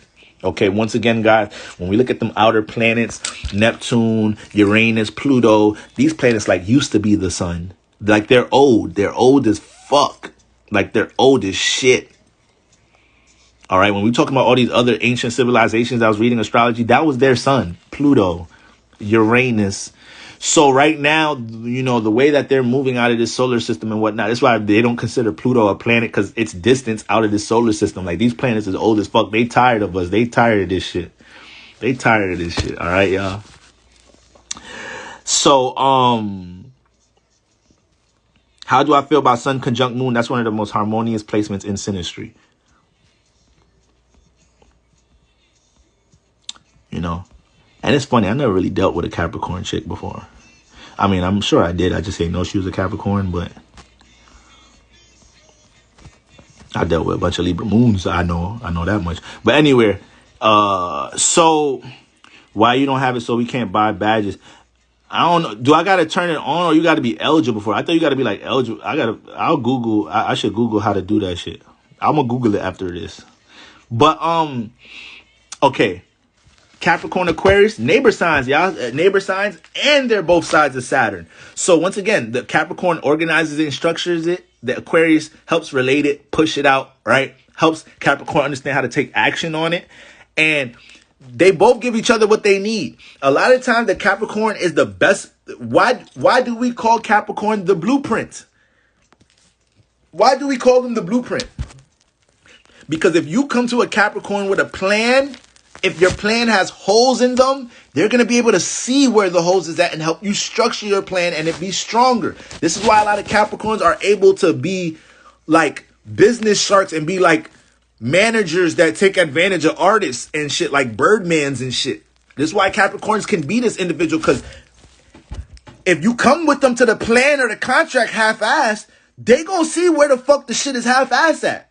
And if they in their lower level, if they in their lower self, they're gonna take advantage of you. They're gonna profit off of you.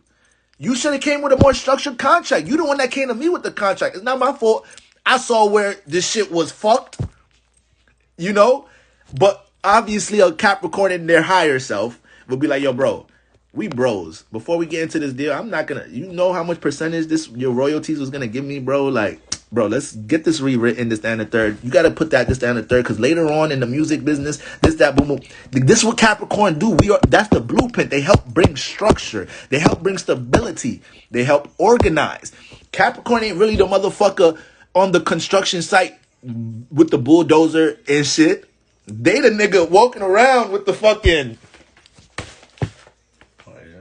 All right, y'all. How long y'all got over there? 3 more hours? All right. Don't fuck that cement up like that. You know how much that cement costs? Shit. All right. Lunch break, guys. Lunch break over there. Be back 30 minutes. Not 31. Not 32. 30 minutes. All right now. Okay, next shift. That's Capricorn. Capricorn ain't trying to lift shit. It ain't trying to bulldoze none of that shit. It's got the clipboard. It's giving the orders out. Aquarius. Now, when Aquarius comes around, it's the air. It's the air. It's the masculine. So they're going to help Capricorn understand how to take action on certain things, express certain things. Aquarius is more expressive than the Capricorn a lot of the times, you know, and they have a great blend. They because they're both realistic. They both have strong Saturn energy. They both not going to take things to the heart with the emotions. So a Capricorn can come home and tell their Aquarius, you know, or we said Capricorn is the woman. Aquarius man could come home and tell their Capricorn chick, like, yo, listen, you was arguing with me at work about this, that, and the third. The most realistic way to deal with this situation is like this. The Capricorn woman would be able to be like, might be a little angry, frustrated about a situation, but like, motherfucker making sense. That's what's going to keep them together like this. Even if they end up having a family, getting married and shit go left, that Saturn energy is going to be able to make sure they co-parent and keep things stable enough because they're dealing with reality. At the end of the day, they can both look at each other and honor their opinion, respect their opinion because they're dealing with Saturn. You know, so a lot of the time, somebody said y'all can't. Don't tell me I was doing all that talking y'all can't hear. Somebody said I can't hear.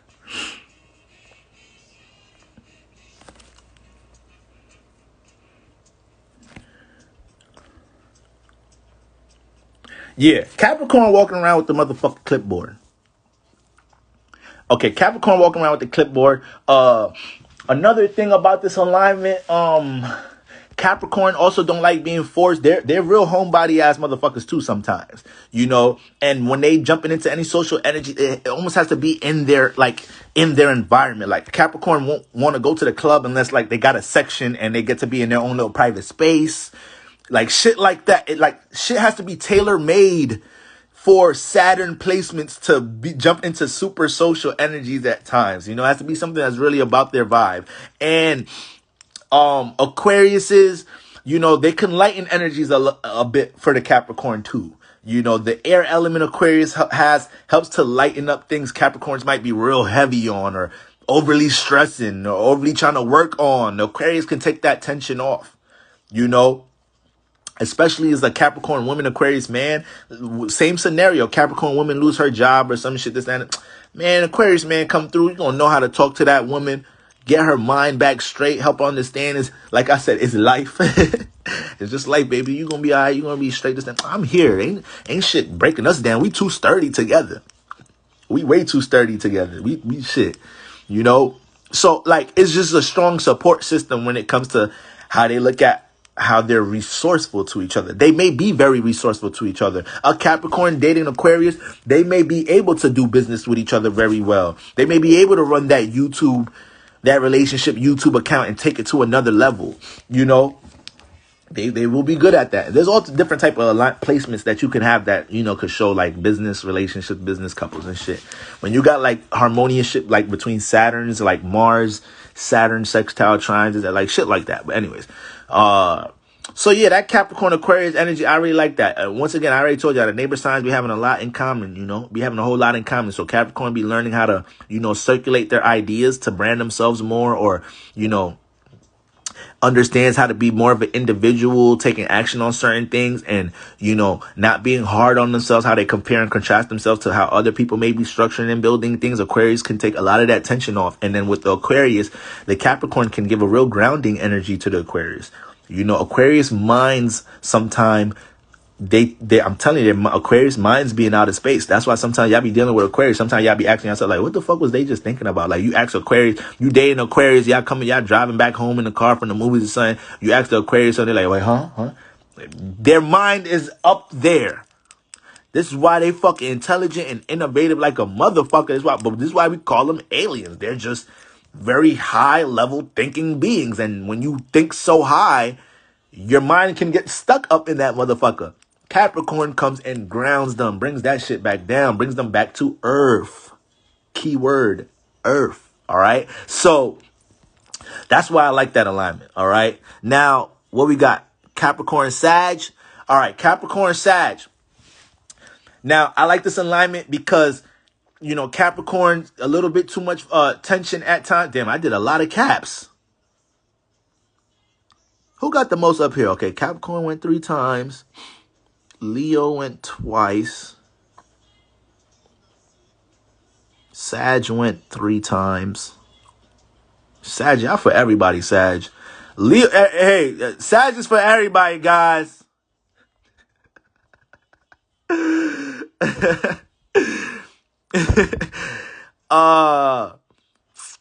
How much time I put Aquarius up here? Aquarius and Cap, Aquarius and Aries.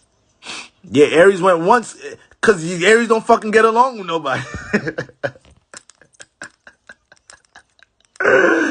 These were not soulmates. Slim Thick Dreams. These was, whoa, that name is kinky. But yeah, these was not soulmates. Well, they could turn into soulmates, you know. I didn't want to go that deep. You can't just base a soulmate off of sun sign connections. Right, Myra. Yup. With the weed. Yup. Aquarius is the walking vibration of Capricorn. Facts. Nah, Cap just boring. We are. I'm a Libra, but y'all know the vibes. I know we could be boring. I know we could be boring. We really can. Okay, but you hate us. I don't hate nobody.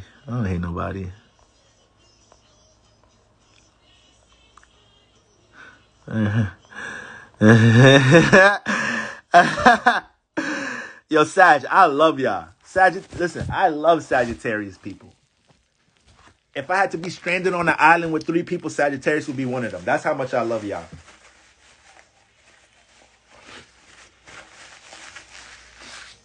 That's how much I love Sagittarius.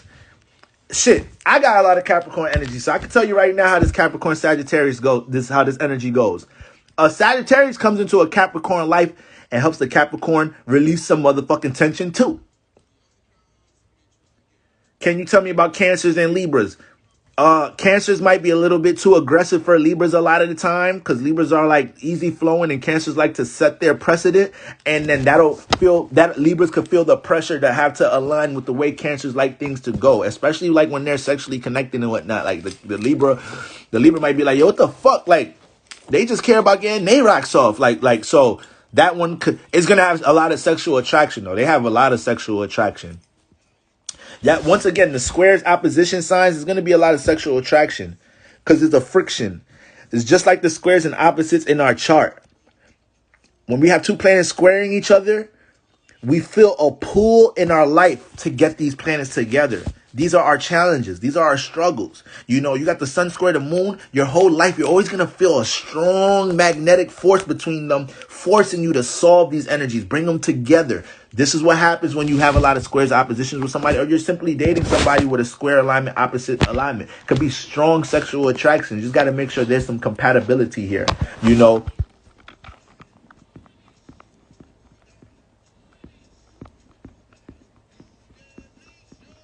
Like I like Cancer moon women. I clash with Cancer sun women. Cancer sun women for me are a little bit, they're a little bit too forceful. Trying to get their way. So just because I said forceful doesn't mean like aggressive and hella masculine, but it's just, you know, could be a little subconsciously forceful, and they do things subliminally, thinking I ain't gonna catch up on that shit, but like, listen. But this ain't about me. So where we at? We talking about the Cap and Sag. So look, the Sag come in Capricorn life and help relieve some motherfucking tension and help add some creativity to what the things Capricorn is trying to build. A Capricorn will love you if you come help them with their business.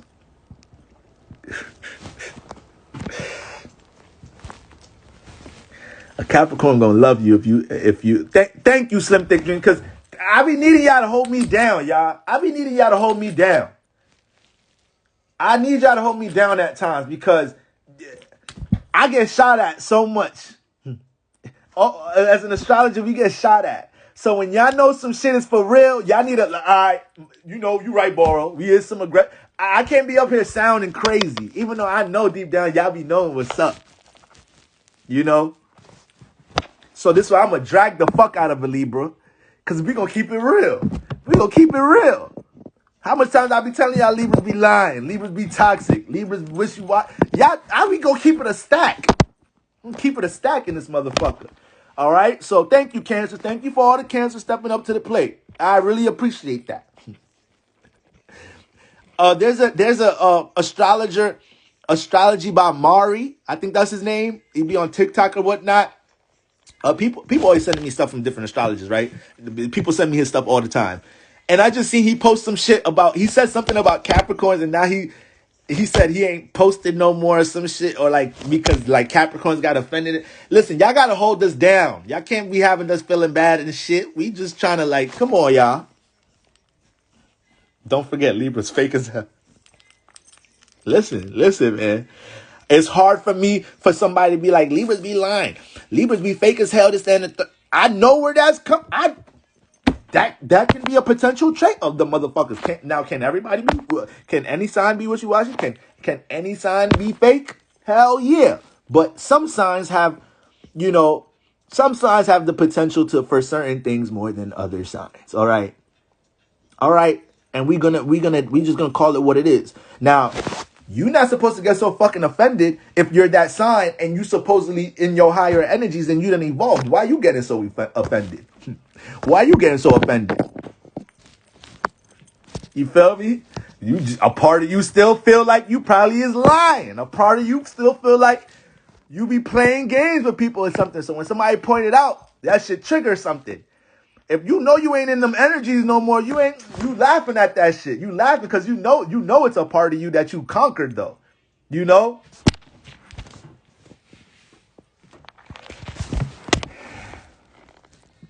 Yup, facts. 092 floss, big facts. So I like Libras, you just gotta put them in their place. So, yeah, see, we're not even talking about Venuses, none of that, right? Remember, your appearance is what attracts us a lot of the time. Appearance is what attracts us a lot of the time. So, the sun sign does have a lot to do with how you attract somebody, okay? Because just love us, how the fuck you said you would. So, with the Capricorn, Sagittarius, yeah, the Sagittarius, see, the thing about the Capricorn, they be needing people to help take that tension off. A lot of Capricorns don't be knowing how much they stress themselves or how much they creating gray hairs for themselves or all type of shit based off of how much they're trying to get shit in reality to work, forcing things to work, building on things, taking L's, setbacks, having to learn how to deal with time. To a Capricorn, they're not going to play victim about it because part of their spirit knows they signed a contract with these Saturn-like energies, Your spirit know what you signed up for. So somebody with Capricorn Aquarius energy, they're not going to bitch too much about, setbacks, and because they know it's life. This is life. It happens. This is why we're the ones that's first to say to other people like, yo, I know you hurting, but you got to get that shit together. Nobody going to get it together for you. All right. Cry tonight, but we got to get back to business tomorrow. So if this is the mentality of a Capricorn, what happens when a Sagittarius comes around and the Capricorn is stressing hard about some shit and the Sagittarius is throwing all that positive ass, optimistic ass Jupiter energy on their ass? Helping them see shit from a broader perspective, helping them feel better. Sagittarius is one of the most positive, optimistic, if not the most optimistic sign in the zodiac. Y'all got to check on your Sagittarius friends because they know how to hide their sadness. They know how to, when they be like, my friend was depressed, I didn't even know. You won't know with a Sagittarius. You won't know. You won't know they depressed. Yo, buzzing since 2015. All my relationships have been with Geminis. What's the vibe? You a Virgo head ass nigga. You keep attracting your other side. You keep attracting your other side. And then you a Sagittarius rising. So all your Geminis, every time you meet a Gemini, that sun fall into your 7th house, bro. So they be knowing how to do shit you like in relationships. You feel me? That's a fact. And that's funny you say that, bro. Yo, bro, word too. Because when I think about Gemini and Sag energy, I be thinking about you, bro. Because I know you got that Sag rising. So I dead be thinking about that shit, bro. When you deal with people that got their sun falling into your 7th house, you gonna have a little thing for them. You gonna have a little thing. All right. So yeah, that's what the Sagittarius does for the Capricorn. Helps the Capricorn be like, damn, you right. It is reality. I am dealing with this setback, but like, this is a more positive way to look at it. Sagittarius know how to Sagittarius know how to say some wise shit. Know how to say some wise shit some real philosophical, spiritual shit to lift the Capricorn realistic head ass spirits up. Say some shit like, you know, if you sleep on the floor, you can't fall off the bed. Capricorn be like, oh shit. Oh shit. I never looked at it like that.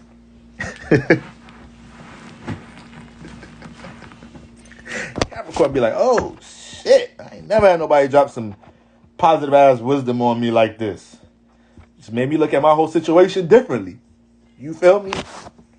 But like Capricorn's gonna appreciate that shit, and then that's the thing. Once the Capricorn start appreciating and feeling that energy, now the way they show their love language, a lot of times they like to, bring structure into your life if they can. They like to be resourceful if they can, help you build things if you can. Sagittarius be having a whole bunch of aspirations and shit, but they're very reckless a lot of times. They could be scattered a lot of times. So this is where the stability of a Capricorn coming, and then their neighbor signs.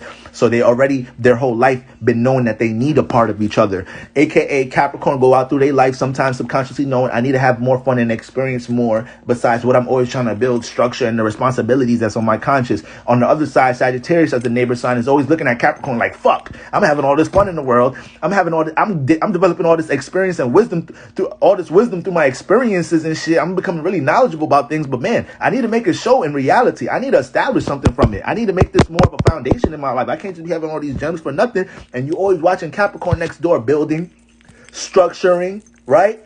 So now the Sagittarius got experience with what the Capricorn might be wanting to build or structure, or Sagittarius might know somebody that can help. Very sociable signs.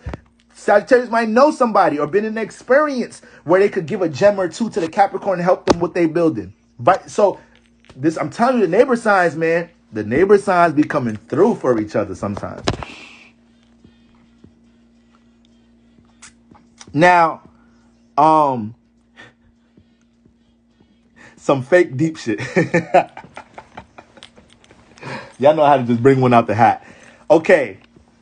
Leo Capricorn. Now, this is another one if we had to rank all of these, they probably wouldn't be at the top, but I'm going to tell you why I put it up there. These signs have way more similarities than people think. These are two signs that are very invested in how they present themselves to the world. Both of them. Capricorn not coming to the party if they ain't got a haircut or, if they can't groom themselves the way they want to. Or get that outfit out of the tailors before they step into the motherfucker like, nah, I'm good. I care about how much I come off. That's why, Capricorn, there's a certain sense of professionalism to them. You feel me? Right. Two signs that love to pop they shit. So you'll have a couple. I'm glad you said that. This will be a couple that pops they shit together. Hold on. Is Moneybag Yo and Ari? Anybody know Ari's zodiac sign?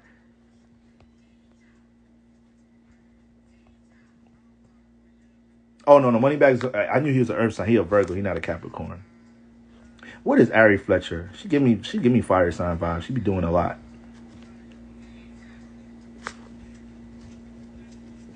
But yeah, when I think of Capricorn Leo, I kind of think of that couple. Is that her name? Ari Fletcher, or is that somebody else? Am I calling her something else? Is that her name? Because that shit not coming up.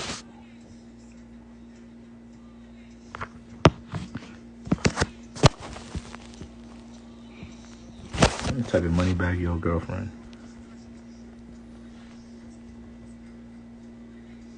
Yeah, Ari Fletcher. Why the fuck her shit not coming up? Ari Fletcher be there.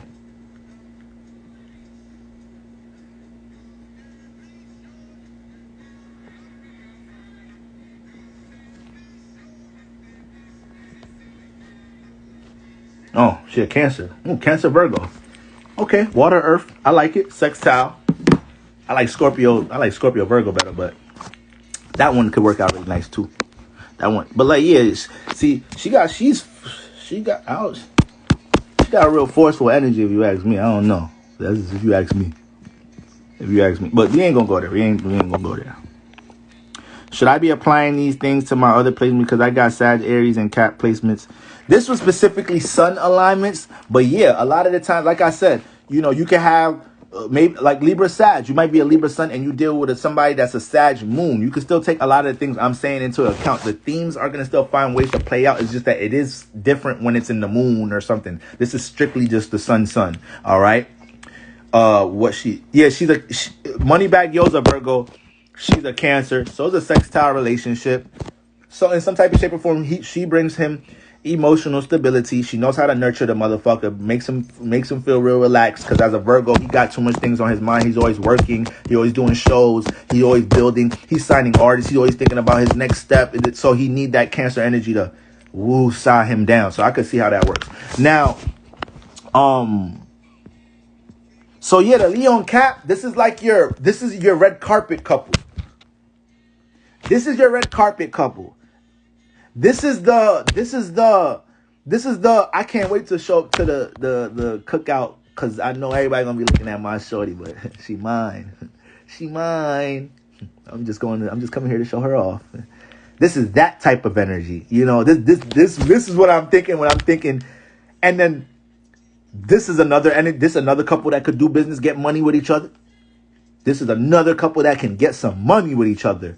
Or if they do anything being on a camera with each other or any creative pursuits with each other, the potential is very high because they got the ability to structure it, move with it practically. And the Leo energy might bring a certain star quality or a certain vivid image to the relationship to bring the attention to them. So they have the components it could be very harmonious in that way. Can there be ego clashes? Yes. Can it become competitive at times? Yes, it can.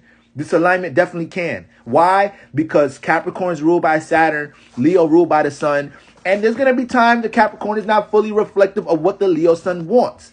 But if the Leo Sun is not too over the board trying to force what they see, and the Capricorn feel like they can always ground them back into Earth so they can make realistic decisions together, this relationship has so much potential. You know?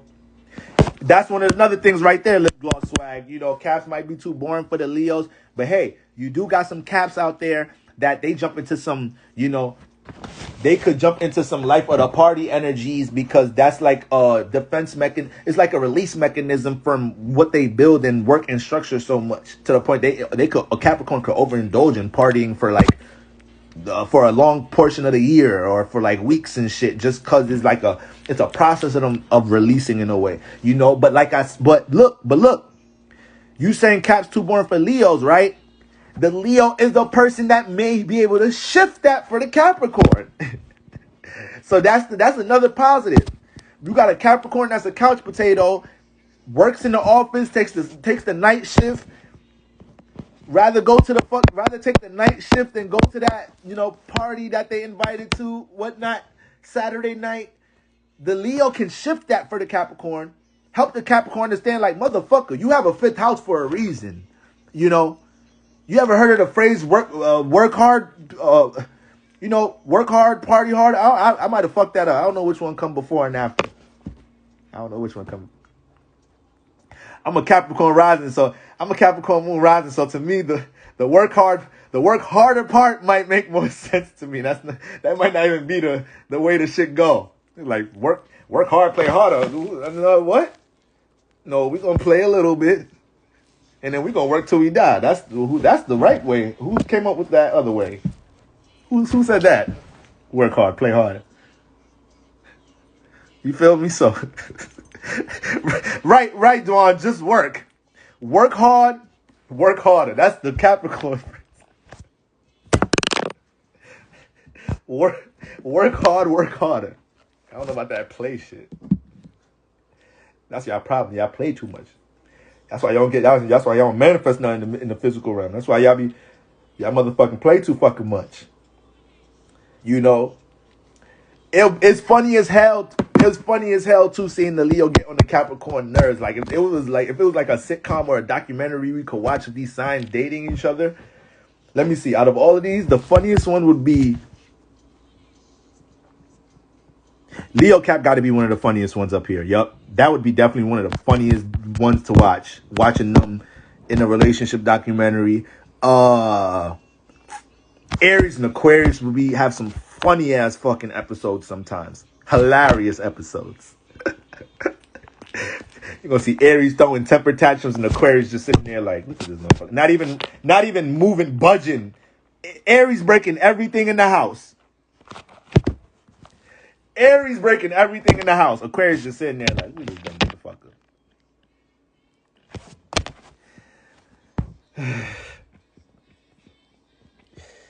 Who else we got up here?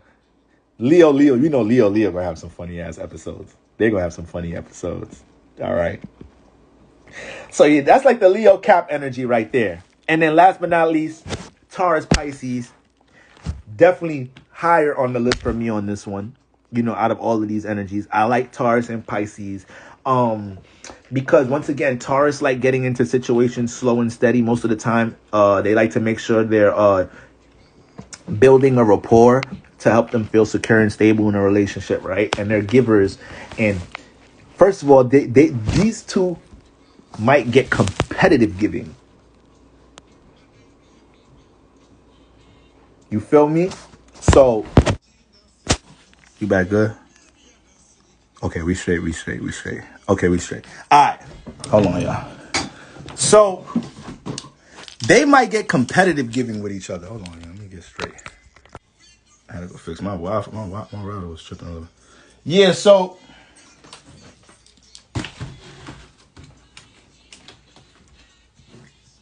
these two give a lot. Taurus is gonna love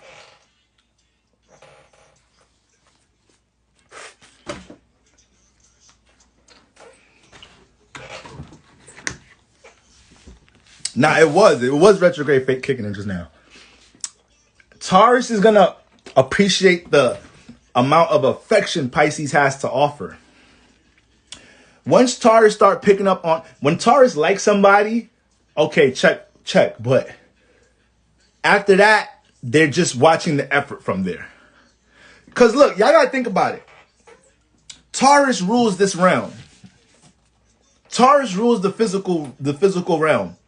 So a lot of Tauruses, they develop their value system early in life. The things they may want to do for their career. You know, Tauruses may have a lot of the toys and the Barbies or toy cars that they like to play with. That shit may be there for them as soon as they incarnate here. They may have a family that has some form of stability in some type of shape or form, even if they come from an unstable environment. You'll have a Taurus that come from an unstable family, but all their relationships in middle school and high school, they was always dating somebody that get money, that take care of them. It's like shit like that Taurus be manifesting. So when they deal with once they connect with somebody, it's like a lot of Tauruses feel like I can make myself happy. Like I can make myself happy. I could make myself like all the things I like. I could provide that for myself. Like I could manifest that for myself. You know? A Taurus will hit you with, I pay my own bills. I pay my I pay my own car notes. Like I structure things in my home the way I like it to be structured. So for a Taurus to want to connect with you a lot of the time, it comes down to the effort. They're not a lot of Tauruses. I would say these are signs that are not going to stay in situations with a lack of appreciation. It's Venus energy now. It's Venus energy. You know, a Taurus might stay in a situation that they don't really like because of the benefits of it. A Libra, which is Venus ruled, might stay in a relationship, you know, because they're passive and they're scared to step on somebody's toes and hurt them, you know. And it's like, this motherfuckers you either gonna die with somebody, get married and die, or you gonna break up. Like it's as a Libra, I had to tell myself that shit. Like, the fuck I'm feeling bad for? It was a 50-50 chance. It was a 50-50 chance. We was either gonna die with each other, get married and die with each other, or we was gonna break up. Why you mad at me that we didn't get married? Like, it wasn't 95 to 5%. 50-50 go either way. 50-50 go either way. All right? Shit. So, once the Taurus see how invested the Pisces in, like there's certain signs that they need to be able to see your effort to keep going, or they're gonna stay at a stalemate with you. They're not gonna progress. They might be reluctant to even go on the second, third date if they need to pick up on that. Taurus is one of them. Scorpio is one of them. Aries is one of them.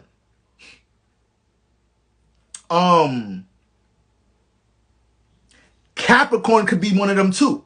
Because Capricorn gonna look at it, is it worth my time? Is it worth my time? What the fuck I'm gonna put effort in and that shit is not even reciprocated or whatnot. So these signs, you gotta show some effort, or they'll be like, all right, I thought it was gonna be something, not really. Or they didn't show that to me. Or they didn't make me feel like it would be justified for me to match their effort. They didn't give me the energy to match it. Those signs, they kind of wanna, if they want to match, if they wasn't the ones that approached you first, they're gonna wait till you give them something they could match. They're not gonna over exceed your effort, you know. And so yeah, that's what happens. So that's what happens with the motherfucking Taurus and Pisces. The Pisces, when there's potential to connect and love, they're not. The difference between Pisces and other signs when it comes to relationships, I'm gonna tell you the difference. Pisces is arguably the most understanding sign in the zodiac, and they're selfless. A lot of other signs are too prideful, too self-conscious of how they look. You know, care more about how they look more so than actually putting the effort to make the relationship connect, or make the two parties connect. More so care about how they look, you know, to this person. Pisces don't get caught up most of the time. Pisces not getting caught up in all of that shit. If they want to connect with you, okay, we good. Most of the time, you know, they're gonna their pride is down. They're humble. You know, they come as they are a lot of times. Now listen, a lot of Pisces can be some lying motherfuckers though. They can be some lying motherfuckers. So you'll get that effort, this, that, and the third, and sometimes they could try to bury shit. It's like a Pisces could be caught up in a whole bunch of funk, and then they'll meet somebody and they're like, fuck, I really want to make this work, but I got all this shit going on here. Pisces got to learn to be upfront about that shit.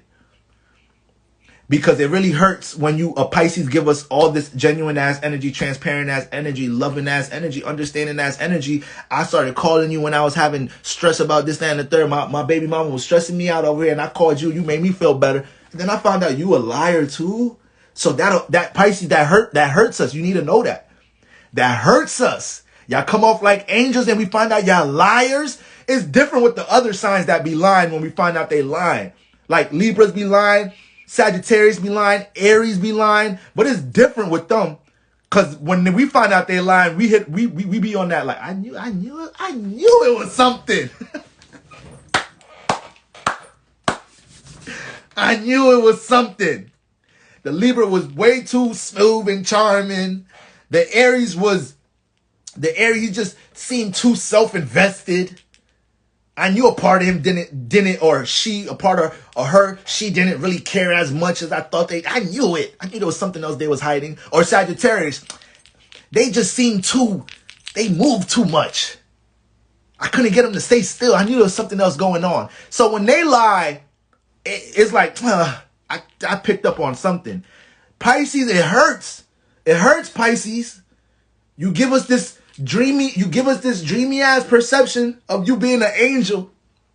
You so understanding. We cry in your arms. Pisces be having motherfuckers that never cry in their arms and shit.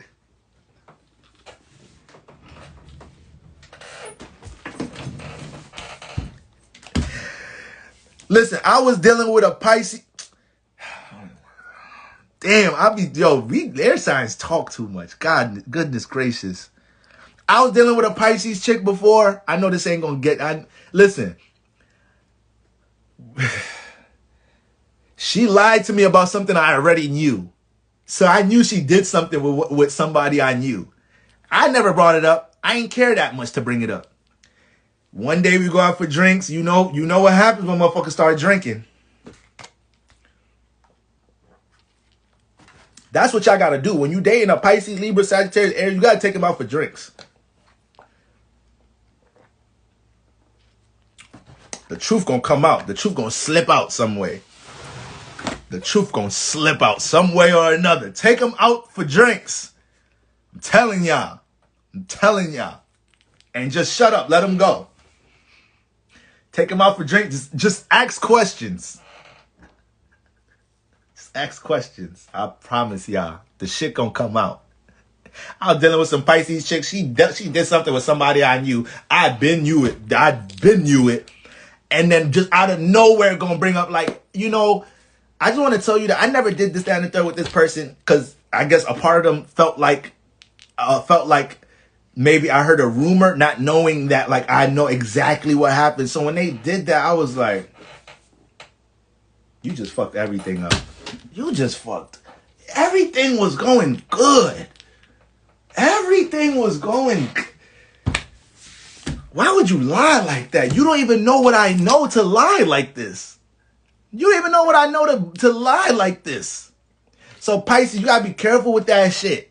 We gonna fucking find out. Y'all listen, what happens in the dark gonna come to the fucking light. And there's some signs that think they could dodge that phrase right there.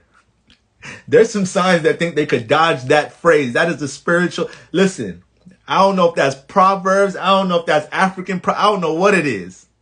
I don't know if that's Confucius. I don't know who came up with that shit. It could have been Jesus Christ himself in the flesh. That shit is facts. Treat people how the fuck you want to be treated. And if you toxic, let a motherfucker know you toxic from the gate.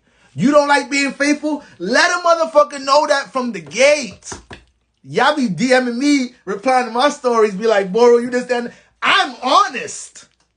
I'm honest. And I'm going to attract what I attract from that. Come as you fucking is.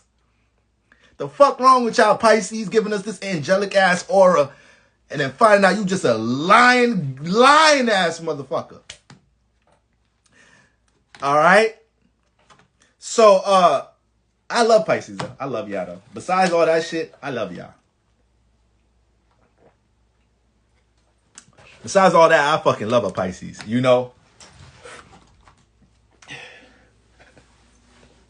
But shit, if I'm dealing with a Pisces, I'm just scared that I'll never get the real answer if I ask you about something in your past. It's just like I might as well not even just leave that alone. I'm very transparent about my past, so when I deal with people and I'm asking them about things, I'm like, dude, why even ask? Why even ask in 2022? Is you even gonna get a real answer nowadays? People just be trying to wipe their history dealing with you. That shit is not fucking fair. That shit is not fair. That shit is not fair. I take your ass to the cookout. I take your ass this, that, and the third. I thought you said you ain't. I thought you said you ain't fuck with no niggas from the Bronx. I thought you said you ain't fuck with no niggas from the Bronx. I took you to this motherfucking cookout. Everybody coming up to me like, yo, bro, that's you, bro. You fucking with that? You cuffed that, bro? Don't tell me you cuffed that, bro. You just fucking around with her. You cuffed. Oh, come on, bro. We don't.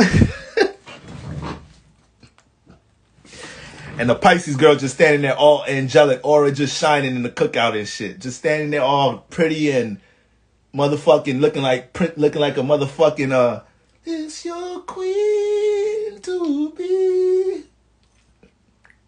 Standing there looking all motherfucking royal and shit. While the homie giving me the drop about what you really is on. It's like, how long you was gonna keep this up, Pisces? How long you was gonna keep this shit up? I live in the Bronx. I was gonna find out if you fuck with niggas from the Bronx. So that you know who I am? I know everybody in this fucking borough. Fuck wrong with you? All right, but overall, man, not to go. I just dragged the fuck out of Pisces. God damn. I love y'all. That's why I love y'all, though. I still love y'all. But that's what happens with that. That's what happens with that one. You know, Taurus and Pisces, they're going to have a lot of, it could be a very affectionate, like this is the type of affectionate energy that like it's, you know, when Kevin Hart was like, hey babe, like, you know, he's like, I hate motherfuckers that love me, like, babe, you want some juice? It's a little bit of juice, babe. How about I just take a little bit of juice? You take a little bit of juice until there's no more juice. All right. You want some juice? Taurus and Pisces could turn into that. They could turn into that type of shit right there. Like overly affectionate, posting each other on social media, posting their relationship trips. We my first trip with my first trip with babe, my first vacation. They could get real mushy. They could get real mushy because the Pisces make the Taurus feel like, damn, I never felt somebody give me this much effort to connecting with me and make me feel so secure and stable. And then the Pisces is like, this motherfucker, most likely, the Taurus is being real resourceful to the Pisces. Pisces got all these fucking dreams and imagination. They live in the astral realm. They ain't never been a part of reality. I say every Pisces is only like 60% here. The other 40% never really came down. That's just still up there. Taurus helped bring a little bit of that shit down. Taurus helped it get to like 75%. Taurus helped bring like another 15% up there to the physical realm. So Pisces can feel stable. Pisces can feel like they got more direction. You know, they got a foundation for their emotions. This is why I would like it to be the Taurus to be a man, Pisces to be a woman. All right. Once again, these are preferably the genders I like it to be. But either I didn't write these from a so-called from a gender perspective, even though I had them in my head. But, you know, boom, it could go both ways. You feel me? Yeah, annoying as hell, mushy as hell. Baby, you want some juice, babe? You drink some juice? I drink some juice. Just a little bit of juice. All right. How you want to drink? You want to drink it out the cup? I can pour a little bit in the cup and pour in the straw. You want a straw? I know you like straws. Like, okay, the sippy straw. I know you got the bendy straw, the straight straw. You want the sippy straw? Okay. This one's really long. You want me to cut it for you, babe? Mushy ass Taurus and Pisces. All that Venus energy. When you got signs that got Venus energy connecting with each other, they get extra affectionate and mushy. So this is like Libra Taurus, Taurus Pisces, Pisces Libra, extra mushy. Hey babe, good morning babe. Like good morning text and mushy ass shit. But that's it, y'all. That's my breakdown of these energies. That's my breakdown of these motherfuckers. All right, so y'all can understand what mindset I was coming from with this motherfucking shit. Because I see it stirred up some shit in the comments. So I just wanted y'all at least get the perception of some of these things. But listen, at the end of the day, a lot of y'all motherfuckers is toxic anyways. All right. A lot of y'all motherfuckers, it don't matter the sign. You gonna find the fucking problem. All right. So before you pay too much attention to this post, go look in the mirror and do some motherfucking shadow work. All right. Let's see why you don't like these signs, or there's always something with these signs, with every sign. Somebody in the comments like, you know, bro, I ain't gonna lie, I don't like Aries, Taurus, Gemini, Cancers, Leos. Who else I don't fuck with? I don't fuck with Leos. I don't fuck with Virgos. I don't fuck with Libras. I don't really fuck with Scorpios. I don't fuck with Capricorns, Aquarius. I don't fuck with Pisces. Ain't no other sign than that. You gonna start talking about fixed stars now? I don't like niggas with placements on Regulus. Niggas with placements in Hades. Motherfuckers with Lyra placements. If you got strong Lilith, I don't like Lilith and Gemini. Motherfuckers start getting real specific. I don't like Gemini square Juno. Just picky. Yeah, I don't like niggas with air south nodes. What?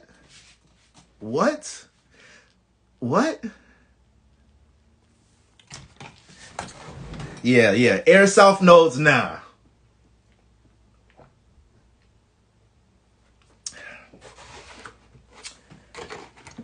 Oh, you was born in the PM? I can't do it. I can't do PM. I can't do PM, nah. Yeah. I was born in the PM, so I need somebody to reflect the AM. I can't do that. You was born on Jupiter Day? I'm looking for somebody, you know, somewhere around Mercury Day, you know, Moon Day, you know, early in the week. It's you a little bit too close to the weekend. You a little bit too mixy. You probably move around too much for me. Like you just I need something ground. I need that moon day energy. I need somebody born on a Monday. All right. I need somebody born on a Monday, and I make sure they South Node conjunct Lilith. Like, if you don't get your narrow-minded ass somewhere, all right? All right, but there's more alignments I like besides these. Somebody said, I see some of y'all saying, a lot of people are saying Aries, Sag. I didn't put that down because I feel like it's very entertaining. I feel like that's a very fun situation, but it may not be able to sustain itself. These alignments, I feel like, can sustain themselves. I feel like if there's no extra shit going on, no toxicity, no extra shit between, these can sustain themselves, I believe. You know, a lot of celebrities are these signs. A lot of celebrities are these signs. I think John Legend and Chrissy Teigen is fucking Leo Libra.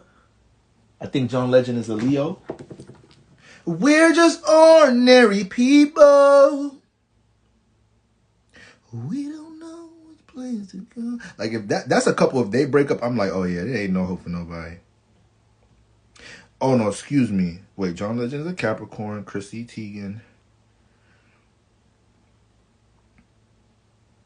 Oh no, there's a Capricorn Sag. Oh, look, Capricorn Sag. I knew they was up here.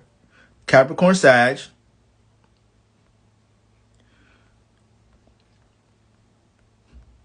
Damn, you must be a Chrissy Teigen fan. You said, no, she's not. 3 explanation points. My bad. Sorry, I don't know everybody's sound off the top of my head. I don't know. That's what Google's saying. They say John Legend's a Capricorn. All right, Chrissy Teigen is a Sagittarius. Ben Affleck, J-Lo, Leo, Libra. I mean, Leo. I know there's a Leo, Libra. There was a few of them couples. I think. But yeah, that's my breakdown on that. John gonna tell us he been abused eventually. I wouldn't be surprised. He just looked like he do whatever Chrissy say. That looked like a happy wife, happy life relationship. I don't subscribe to that happy wife, happy life shit. I'm sorry. I'm sorry. That shit don't. I don't think that's the best formula.